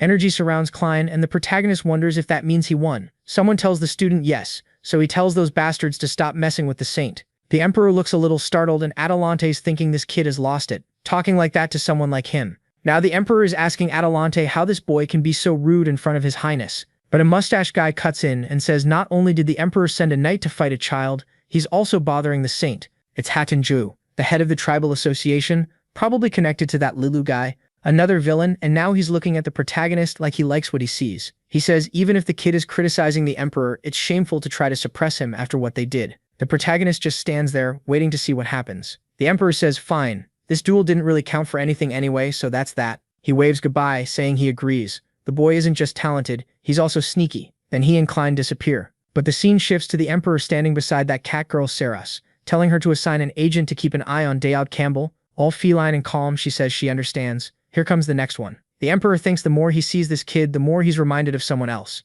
Back in the arena, the protagonist wonders if the guy really vanished, and he's declared the winner. Atalante sighs in relief, while Hatan says this kid is going to become a great duelist. Then he tosses him a lion necklace that boosts training efficiency. The protagonist catches it, confused, and Hatan tells him to visit the War Foundry anytime he'll take care of him. Like, what? He's eager to learn more about that strange power. The protagonist doesn't get why he received an item that was only supposed to be handed out in Chapter 3 of the story. Still, at least he caught the attention of the most powerful and most unhinged guy in the tribal association. Cut to Atalante, who finally lets her own potential slip for a second, asking how he used the vessel's power this time. He says it was luck, but she says even if he doesn't want to tell her. The Emperor noticed more and more people are going to come closer, so he'd better get ready. He just says it's fine, that's what he wanted anyway. Night falls, day comes, and someone completed a main quest, Echo of Sanctification and Seed of Evil +1. The protagonist says he has 4 seeds, and there are certain abilities you can only get with rare ingredients like that, like an item called the Eye of Inspection, which can check someone's stats once a day. Since it never fails, he's sure he'll know exactly who to challenge. He decides to test it, but looks at Trisha and says he doesn't even want to know her stats, whatever. He doesn't care about Percy either. But then he spots someone running around fast, and that's the perfect candidate. The rest of the students are exhausted, and he knows his current priority is Elia and Elnor. He activates it, and there it is. Elnor Tristan, Vessel of the Grey Demon. Strength, agility, endurance, everything rank S. Only luck is rank C, but honestly, we're the lucky ones for getting to see her. At that moment, her fusion is at 80%, and corruption at 2%. He's watching her when bam, she disappears and asks what he's doing. The idiot jumps and falls on the ground, and she says the person he asked her to watch isn't normal. There's a really weird pattern in their behavior. He pops up excited, saying it must have been hard. She says it was only possible because she's the president. Then she pulls out some papers and says she has the location records from what happened during the mid-year exam. The protagonist, hyped, runs up and hugs her, thanking the president for the great work. Seriously, calm down. She gets a little awkward, but now they're moving fast. He finds out the person stays at the clock tower until 7, and he knew this guy came to the academy along with the saint. Then he finds Jeffrey, who's actually Valkasis, the so-called boy king. Of course, that's the mission name. He turns and asks if he's Dayod Campbell. The protagonist is confused that the guy already knows who he is. Technically, that kid is the prophet's chosen. Valkissus says the person Dudude assigned to track him was really skilled. He couldn't disappear, so he just waited for Dudude here, even though they're enemies. The protagonist thinks it's weird that this guy is talking. In the story, this kid is just a demon worshipper. You can't even have a conversation with. Valkissus says the prophet warned him, Dudude would be the biggest problem in this place, and Dudude should answer whether he's here to interfere. Seeing him draw power, the protagonist realizes Valkissus really wants to end him, and apparently he already has orders from the prophet to kill him. The prophet being that girl in the tight outfit. The protagonist is sweating cold, staring him down, while Valkissus tells him to say how much he knows. If they're face to face, it's because he already has an idea who he is. But Dudude says, I know you don't have bad intentions, even if your plan is to take over the academy by killing everyone. Hold on, what? So they can't coexist? Valkissus says yes. The prophet seems very interested in that. And there's the prophet, huge. But right now they're interested in figuring out who Dowd really is, even though he probably already knows that in the future he'll face everyone who received divine awakening. I'm as confused as the protagonist. Why is this guy telling him all this? They're enemies, so Valkissus shouldn't be handing out information like that. Let the guy help you. The blonde kid says he doesn't intend to ruin Dowd's plans. All he wants is for them to fight fairly. The protagonist thinks that's strange. Valkissus says a game always has to be fair. To him, Dowd is at a severe disadvantage, no matter how much information he has. And the reason he came to meet him is to find out whether Dowd was going to play unfairly. Dowd thinks the bastard already figured everything out. So he pulls out the Eye of Infection to take a look, and the blonde kid says he can see whatever he wants. Then he sees the kid completely corrupted, with negative 213,000 in applied alchemy. Alchemy is a type of magic class that, unlike regular magic, spiritual power, or divinity, costs your life to use. Valkissus laughs, saying that ability won't be useful in combat. The protagonist asks why Valkissus is even talking. Valkissus says he wants to understand whether what the prophet told him about Dowd was true. He doesn't want Dowd to feel offended. But right now, Dowd isn't a threat to his plan at all. So Dowd raises the stakes and says Valkissus's plan to kill everyone at the academy won't work. He'll do everything he can to stop him. Valkissus says he's delusional to say that after seeing all the alchemy spells inside his body. But the protagonist answers that he's going to save Valkissus and his kingdom. The blonde guy laughs and turns away, saying Dowd is only going to end up as number 213 million or whatever. And he throws himself forward, turns into something terrifying, and leaves. Dowd said all that, but he's not confident. It's really hard for him to beat something like that. Scene change. Lucien is talking with her sister, asking if she liked the clothes. She says yes, but it's kind of embarrassing to wear that. Girl, you're in pajamas. Lucien tells her to take whatever she wants from there. Considering everything Yuria did for her, that was normal. Yuria thanks her while the smoker keeps shaving years off her life, thinking she's happy because she assumed Yuria would be wrecked because of the curse, but she still seems fine. Then she notices Yuria put on a collar and asks what that is. Yuria explains it's a little gift you gave her and it represents the relationship they have. He told her to wear it because otherwise he won't see her. Lucien is obviously confused while Yuria tells her she only wears it because she likes seeing Dute. The blonde, of course, bites down on her cigarette and demands to know where that damn demon is. Cut to the protagonist explaining, it's a weird misunderstanding, but it's because of her curse. He only used the collar because it was the only thing nearby. Oh my god, Lucien is about to respond. She's smoking again. This girl's already gone through like 8 packs. She tells the protagonist that Yuria is her only sister. He tells her to relax. I know. But the blonde wants to know how he even knows they're sisters. She was already furious about that dog collar, and every second he's looking more suspicious. How does some guy from some random city, some random baron, know Lucien and Yuria are sisters? And how did he manage to stand up to a holy knight too? The protagonist just goes, look, Miss Saint, I talked about that with Chancellor Adelante, so I can't tell you. What I can say is I'm on your side and on Yuria's side. She closes her eyes and says she'll let it slide for now, since he really did take care of Yuria. But she doesn't trust him at all. Sooner or later, he's going to have to tell her everything he's planning. He doesn't want to reveal the truth. Both of them are needed for some homunculus plan. Lucien herself is a saint created from combined materials. The holy power she has is basically engineered, and Yuria exists to amplify that power. Or apparently he did tell her everything, and he's saying that's why Yuria ruined everything when she escaped. And now they need to use the chance they have to prepare. 3 days until the attack on the academy. They accessed an area that has a divine item from the academy, somewhere you can only enter with the saint's authority. But she wants to know how that's going to help. The protagonist says it will help, but he wants to know why what she's doing to her sister is worse than what he did. The poor girl is being dragged in with a collar and a bag over her head. Her sister answers that they're disguising it, pretending they're bringing some random girl in to do an exorcism, especially since hardly any students go to the sanctuary. The protagonist tells the saint and that person to leave, but Ellie is standing there all grown up saying no. She has to keep an eye on what he's going to pull. Lucien says having the hero candidate there makes her feel better, and the reason she let her in is because she believes the creator made the right choice. They pull the bag off Yuria's head, and Lucien tells Elia to watch her sister.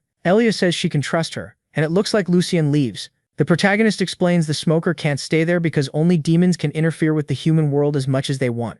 Angels and saints are different. They follow rules. That's why low-rank angels can barely do anything. Lucien walks out saying she'll wait for Yuria outside. The protagonist thinks he got lucky that Lucien trusts Elia. Elia can't believe they're trusting her this much either. She tells Yuria not to worry, she'll protect her. But Yuria freaks out when she sees the protagonist slash the sacred item with his sword. Elia doesn't really get it. Outside, the girl lights up another cigarette, thinking she doesn't get why everyone trusts this doubt so much. But she'll have to trust the choice her sister and the candidate made. She's sure he won't do anything reckless, right? And then this huge angel shows up floating in front of the boy. Seriously, what is that neckline? Aaliyah is in shock that an angel actually appeared, and I'm basically about to go buy a button to fasten that thing up and keep my channel monetized. Angel of Virtue, A1101. Looks like Virtue is their rank, and the protagonist realizes she's a level higher than he expected. The angel moves her hand like she's doing some special move, and says she understands the human. She put the girls to sleep, I think. Then she comes down and tells him she remembers him, that she talked to her soldiers. Dowd immediately tells her to wait and not attack his mind to implant certain behaviors.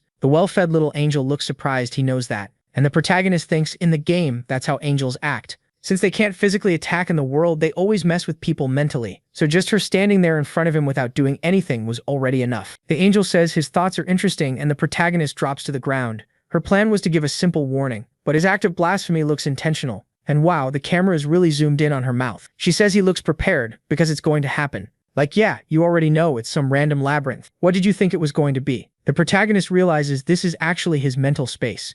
The angel asks why there's nothing here. Normally a mental space takes the shape of a person's morality, so why does his look empty? She can't tell if he's good or bad, or if she made a mistake. She's scratching at herself, trying to figure out how she's supposed to handle this. Meanwhile, the protagonist is more interested in the fact that if his mental space formed, his soul is exposed, which is exactly what he wanted. Because the moment a space connects to his soul, someone is going to attack. Yuria is there, passed out, and suddenly the whole place turns purple. The angel asks if he closed his own mental space. He says he can't. He didn't even create this. Something starts rising up the pillar, and the angel looks scared. She wonders what it is, looks again and says, once again there was nothing. That's weird. And then there's a little demon girl on her back. The angel turns in time to see it, but in the next second she's completely wrapped up in hair. I thought it was Elnor, but it's demon version Yuria. And the boy is there with his deadly charm switched on. He already took his shirt off. What are you doing, dude? Calm down. The fragment of the white demon got interested in him. She's staring, calling him beloved, and his chest is crackling where the tattoo is. The hair starts wrapping around as she says she always wanted to meet him. The angel doesn't understand, while the system says the authority of temptation and the charm skill are clashing. And oh my god, watch out. The demon is coming in like she's about to claim him. That tongue is huge, be careful. She asks if he missed her, and the guy, yeah, he's fully reacting. The protagonist knows that if he gives in to the temptations, he becomes her slave. Like, what do you mean I have to become a slave? But the angel yanks the hair and says that's enough. She starts pulling the demon girl away, telling the boy to stay still and be careful. The protagonist is impressed the angel is actually managing to pull her. Then Yuri attacks her. She lands a brutal punch right in the face. The angel hits back too. It looks even, but the angel gets thrown across the room and explodes into the wall. When she starts opening her eyes, Yuri is already coming in to hit her again. Boom. And the protagonist is just there, knocked out. He gets up and tells the white demon to stop, saying if she hurts the angel, he'll never forgive her. In theory, she's here for him, so she needs to let that girl go. The angel is getting beaten and telling the demon to stop. Yeah, she's not listening. So the protagonist warns the demon they'll see each other later. But if she doesn't stop right now, he'll throw himself in. Because if he dies in mental space, that's it. She asks if he's threatening her. He says yes. She says she wants him to do that more often. Then she accepts it and says goodbye, warning she'll come back to take his soul. She disappears and the protagonist says it was perfect. Now the angel owes him one. He turns and asks if that isn't true, and she immediately tells him to just say what he wants. Scene change. The girl who already shaved 10 years off her life is impressed. He managed to get Angel's steel. He says he's going to use it to create an item that can end Yuri's curse. Ezia asks if one is enough. He says there are others. The reason to use that steel is because it's insanely durable and raises a person's level of divinity. And it can't be damaged by anything except another steel of the same type, or pandemonium magic. Ezia says she gets it. They needed to find the angel to undo the curse, but Dowd says the fight hasn't even started. There's a lot of mess still coming. Ezia and Lucien tell him to say it already. How is this attack going to go? They need to prepare. This time it looks like he's going to reveal everything, because he says he'll explain how they're going to save the school. Everyone's working hard. Elnor on paperwork, Persial at the forge, while Volcasis is just waiting. Elia's old group comments that the last train outside finally arrived. Their group is getting strong and nobody can stand up to them. The protagonist walks by, thinking it's funny how nobody knows what's really coming. It'd be nice if he could live a calm student life like this, but it's not like his real-life school days were good either. Then out of nowhere, the prophet shows up to talk to him. My latex girl, she says she's what he should call the butterfly effect. He doesn't get it, and she says everything he's been doing put her right in front of him. He wants to ask something, but in a second she's behind him saying it's weird how he seems to have everything under control. She thought he'd be strangely skilled, but he's extremely normal. How is someone like him lasting as long as the demons? The protagonist has no idea who she is or who she was in the original story. He asks who she is and she says she's his #1 fan. What? She's basically like, what the hell? She throws herself at him saying she's sure she's better than all those demon girls. And he's just confused. What happened? Why is this girl here? Where did she come from? Then she pulls out a paper, no idea, and says she found the key and he really is careless. The protagonist doesn't understand why is he in a situation that feels dangerous, but the system isn't notifying him. And now this girl is sitting in the back saying those girls are getting way too close and she wants to kill them all because none of them know who he really is. She's the only one who understands him, the only one in this world who can look him in the eye. Not even another villain or the demons can do that. I'm trying to figure it out with you. She says she knows he's been preparing for the fight against Valkassis. He thinks it'll happen tomorrow and he'll handle it. But what if the invasion happened today? She says she wants to believe in him even more, so she wants him to show what he's capable of. Yeah, she definitely did something, because the whole barrier is starting to break. Poor Aaliyah is there with her group, eating snacks, saying it's delicious. The two of them are chatting like, oh, you're so amazing, hero candidate warrior. Aaliyah says, I'm not that strong. And the other one goes, no, you are. You've been training with Daud, but none of that matters. The whole academy starts shaking. Everyone's trying to figure out why the barrier looks like it's cracking. Come on, Lulu, don't you like a fight? Wake up. Hey, little witch, you too, everybody up. Seeing the crack in the ceiling, Aliyah knows every evil creature nearby is going to notice it right away. My wonderful beloved Adelanti is already getting close. She activates some magic over there, looks like she's reinforcing the barrier, while thinking this all happened way faster than Daud said it would. If this is part of his plan, he's got a lot to answer for. Yeah, not this time, sweetheart. A teleportation magic circle appears above the main tower. And that's it, the monsters have arrived. The poor background characters are all in shock and the street is already swarming with creatures. Meanwhile, Valkas says the kid was naive to think the enemy would ever reveal the date they were going to attack. Enough, Daud, I've waited long enough. And those monsters, one of them is there grabbing the kid's big head with its huge tongue wrapped around him. But hold on, our dear Professor Conrad comes tearing in, ripping through them, yelling at those idiots to take this seriously, because this isn't some kind of rehearsal. Wow, those were hero candidates, Alia's friends, oh for the love of God. We're screwed. Conrad looks up at the ceiling and knows the biggest problem isn't even the portal creatures. It's the fact that if the barrier isn't restored, they'll have zero protection. How is the Chancellor supposed to fix that? The blonde kid is telling everyone to group up, but the beast won't give them time. The soldiers, poor guys, even more random than the students, charge in. I respect someone who mod. Yeah, no, actually, I was going to respect him, but the guy gets eaten in the very next panel. And the loudmouth protagonist realizes the amazing plan he put together just got wrecked out of nowhere. The barrier is gone, and there are monsters all over the school. Someone call Elnor. There she is with her sharp sword and that huge hat, asking if he didn't hear the evacuation order. When the protagonist sees her, he remembers he has to come up with a solution no matter what. If that's not possible, then at the very least he has to fight. She walks up, telling him to answer her and stop acting like he can't hear. Ophelia screams for everyone to regroup with the student council. Elnor tells him to go on ahead, and the protagonist says he's going to need Elnor's help one more time. If she follows him, they can save the school, and explosions are going off everywhere. At the same time, Ophelia is calling for Elnor. The protagonist goes for the emotional angle, telling Elnor to remember everything they've been through so far, all the incidents. Since the beginning, back on the day of the train accident, he might be weird, but when he says he has a plan, he's not lying. Ophelia is ordering Elnor to bring that kid over already, so they can leave. And then Elnor lowers her head, apologizes to Daud and says this is the last time she's trusting him. Okay, thank God, I thought she wouldn't. So the two of them run off in another direction, while Ophelia thinks Elnor is being an idiot. Elnor tells the protagonist to spit it out. How are they going to fix this? He says he knows someone who's here. He runs up to some hooded people and asks for help, and they say they can't do anything. But the kid says he knows they were sent by the Emperor after what happened in the duel. They're here to observe, and they're exorcists. The hooded ones keep denying it, and the protagonist tells them to stop pretending. He knows their only purpose here is to keep an eye on him. The white-haired girl answers that it's true, so what? It's enough that he's alive. The protagonist realizes those bastards don't even care if the academy gets destroyed. Because of those two, he won't die, but then he'll lose the contest against Valkassis.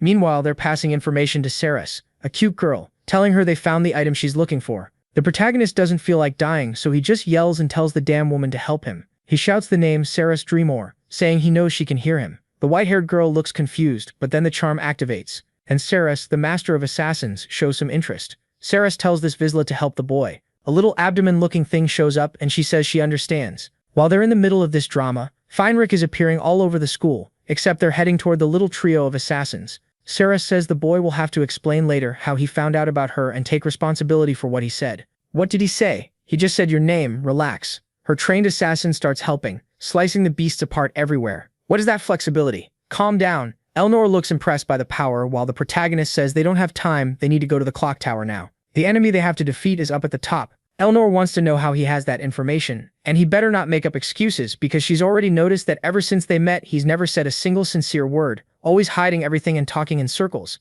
But she thinks he has a reason for acting like that, and that's the only reason she trusts him. So this time he doesn't even need an excuse, they'll just focus on what needs to be done. The protagonist is about to thank her, but he gets covered by a shadow, and here comes the problem. A creature from the game known as the Terror of Flesh, an immortal monster with infinite regeneration. The only way to clear this part is to lure it to another area. The protagonist tells Elnor to distract it, but she's over there daydreaming, saying she's going to split it in half. The kid tries to warn her, don't do that, but she doesn't listen. Once she's mad, it's over. She starts thrusting like crazy. Tristan attacks sequence. The beast swings a huge slap at her. He tells her to counter. She draws her sword and uses Tristan's defense. But in the end, her blade breaks. She realizes not even the Tristan technique works against this monster. The protagonist doesn't have time to stay there. He needs to climb the tower now. But he can't just abandon Elnor. She starts trying to build up that aura, saying even if she dies, he has to save Alphonte. But Dowd is disappointed in her. Why is she shaken just because her sword broke? Elnor, the La Tristan of the story, isn't the kind of person who would show weakness like that.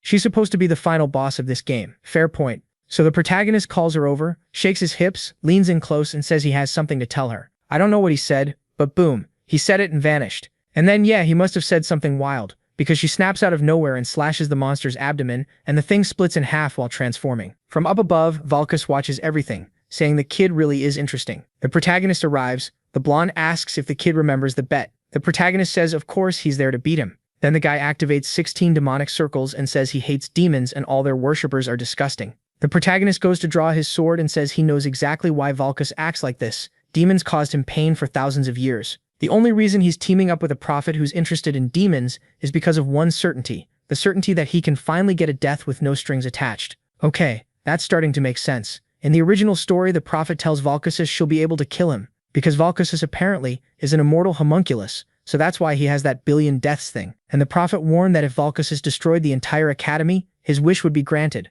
After years and years of waiting, he decided to trust the prophet. Valkusus asks how the kid thinks he can win if he knows about the promise. Dowd answers that if he didn't know, he wouldn't be so confident. The blonde says fine then. If the kid knows the situation, he also knows he has no choice but to attack. Valkus's curse is that he can only die in a fight where he's using 100% of his strength, and the protagonist tells him to go all out. Scene cuts to Elia saying she never imagined she'd experience this with her friends. Yuria asks if they're really going to do it, while Lucien says she trusts Elia's timing. The three of them are on a catapult, and Elia tells them to get ready. Yuria pulls the lever, hits it, and they get launched. Did the protagonist tell them to launch themselves to the top floor? Back in the fight, Valkusus tells the protagonist to prove he's not just talk. Unfortunately, Dowd is confused, because right then his brain was freezing up. He remembered the attack patterns perfectly. Tentacle in zone 223, then a laser you have to duck. He knows phase 1 is easy. He wonders if he should use Tristan's defensive technique, but in the end he follows instinct and just dodges. It's like he's torn between using the power he has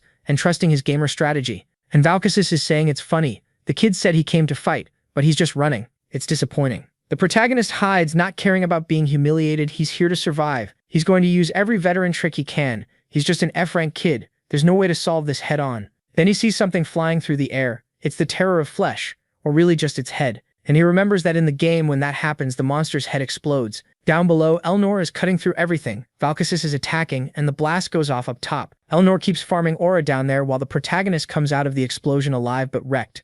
Valkusus tells the kid to show his will to fight, but then the monster is already face to face, saying the moment it shows that form, it's unstoppable. He didn't expect much from the kid, but he'll remember his courage. The finishing blow is coming straight at his face, but the protagonist gets shoved back by a sword with a chain. How did you get here, acrobat? Lucien's even got little angel wings. What is this, you show off? Yuria celebrates that the protagonist is okay, and Elia arrives saying he held out long enough. The protagonist is happy they came, even though the agreed date was tomorrow. Yuria shows that thanks to the crown they made with that angel material, her curse is under control. And not only that, now she starts transforming. She looks like a full-on knight. Valkusus says he understands the kid's plan now. They can finally begin. And Dowd sees the situation he needed is perfect. He starts running, saying, if they do exactly what he says, they'll win. Nobody leaves their position. One mistake and it's over for everyone. So listen carefully. Lucien gets emotional, saying it's the first time the sisters will fight side by side. And wow, that armor really makes you look taller. The protagonist starts calling it out. A laser is coming from the side. Lucian needs to prep Prayer 37 so Elia can push forward.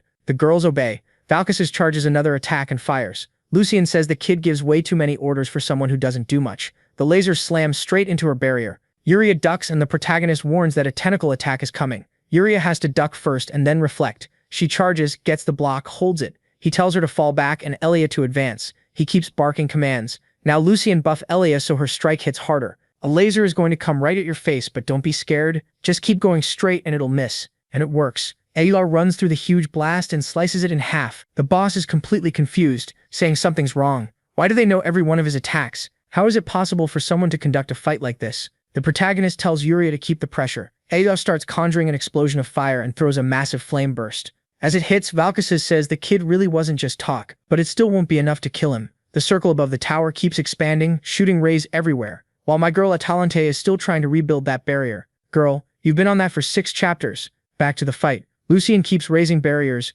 Yuria keeps pushing, and the protagonist keeps counting every pattern, until the boss says they're getting way too predictable. But when he goes to hit them, the protagonist calls it. She rolls and counterattacks. Elia swings and lands a clean hit right in the middle of his forehead. That same chain reaches back to Lucian, and she says this time Valkissus is going to regret it. She activates a trial of faith and a burst of light explodes at the top of the tower. It worked. Valkissus turns back into a little boy with the thing stabbed into his chest. He's screaming, purple and gold energy blasting everywhere, while Lucian asks how he's even surviving this. The blonde is furious, saying he can't die like this, he has to protect his kingdom. Golden energy starts gathering above him, and Elia realizes this is the only chance they're going to get. They've done enough damage to the heart, now they just have to cut off the head. The protagonist, though, tells her to wait. Damn, he tells her she's already done enough, that all of them need to get down there, and that he'll handle the rest. She says he's lost it. Can he see the guy is still standing? He answers that the situation is perfect, but now they have to go down, or everyone's going to be destroyed. He thanks them for what they did, but says this is his part of the plan now.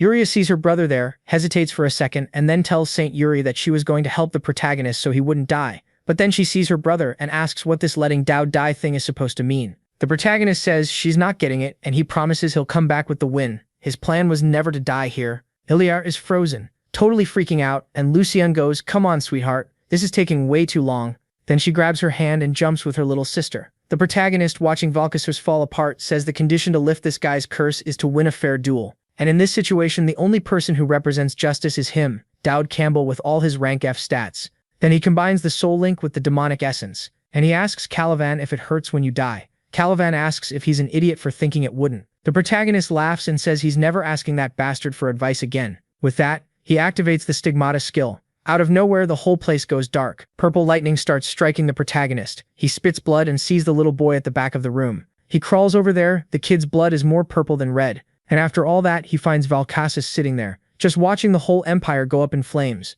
Everything is being destroyed, until he senses someone and looks back. It's the protagonist, and he tells the boy he needs to be careful, or he'll get stuck there with him inside those memories. The protagonist, though, tells Valkissus to cut it out with this winning one-by-one thing. He's gonna save the kingdom and save him too. The blonde kid laughs, saying the boy clearly knew the risks, but still went all the way. He truly won.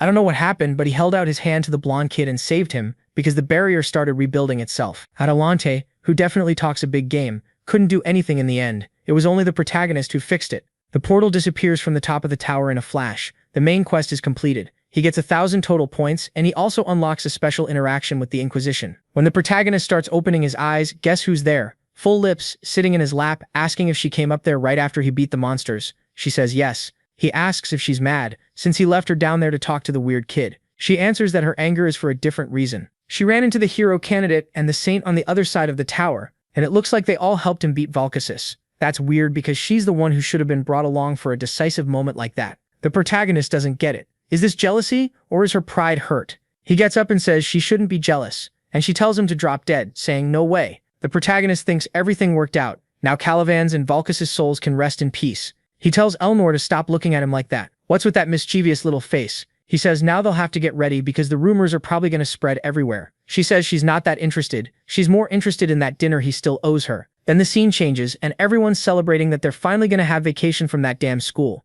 And what's the smoker doing? Shaving years off her life, wondering how Dowd knew Valkissus' weaknesses. Yuria says he's always been a meticulous kid. The important thing is that in the end, everything worked out. Her sister says she can't relax that much, It's not like the Holy Emperor is going to give up on their plan since both of them are part of some homunculus deal. Yoria answers that now he'll have to hunt them down, and it won't be so easy anymore until someone comes up and tells her for the love of God to put out that little cigarette. Oh, it's the little witch Fainal, who only shows up now, huh? The scene switches to Elia's room. She's insecure, wondering if she really has what it takes to deserve the title of future warrior. Her friend says she was definitely a key piece in that last attack, but Elia feels like she's just blindly following in her brother's footsteps. Wow, walked by and gave those thighs a good squeeze, girl. Scene switches to the protagonist, talking with Atalante, who says the boy is definitely going to be hunted by demon worshippers now. He says it's way too late for her to be saying that he's been in this for a long time already. Then she tells him to rest and remember he's still a student. Dowd stops to think that so far he's only cleared the second chapter, and he needs to figure out what's going on with that so-called prophet. There wasn't any female demon worshipper who played that role in the game. Then Atalante tells him to go along with it. He's standing there not understanding anything. Go along with it? What are you talking about? She says the boy is supposed to go with Elia to visit his family. Damn, go with Elia and with Elnor? Girl, can you just do that? Just send women wherever you want?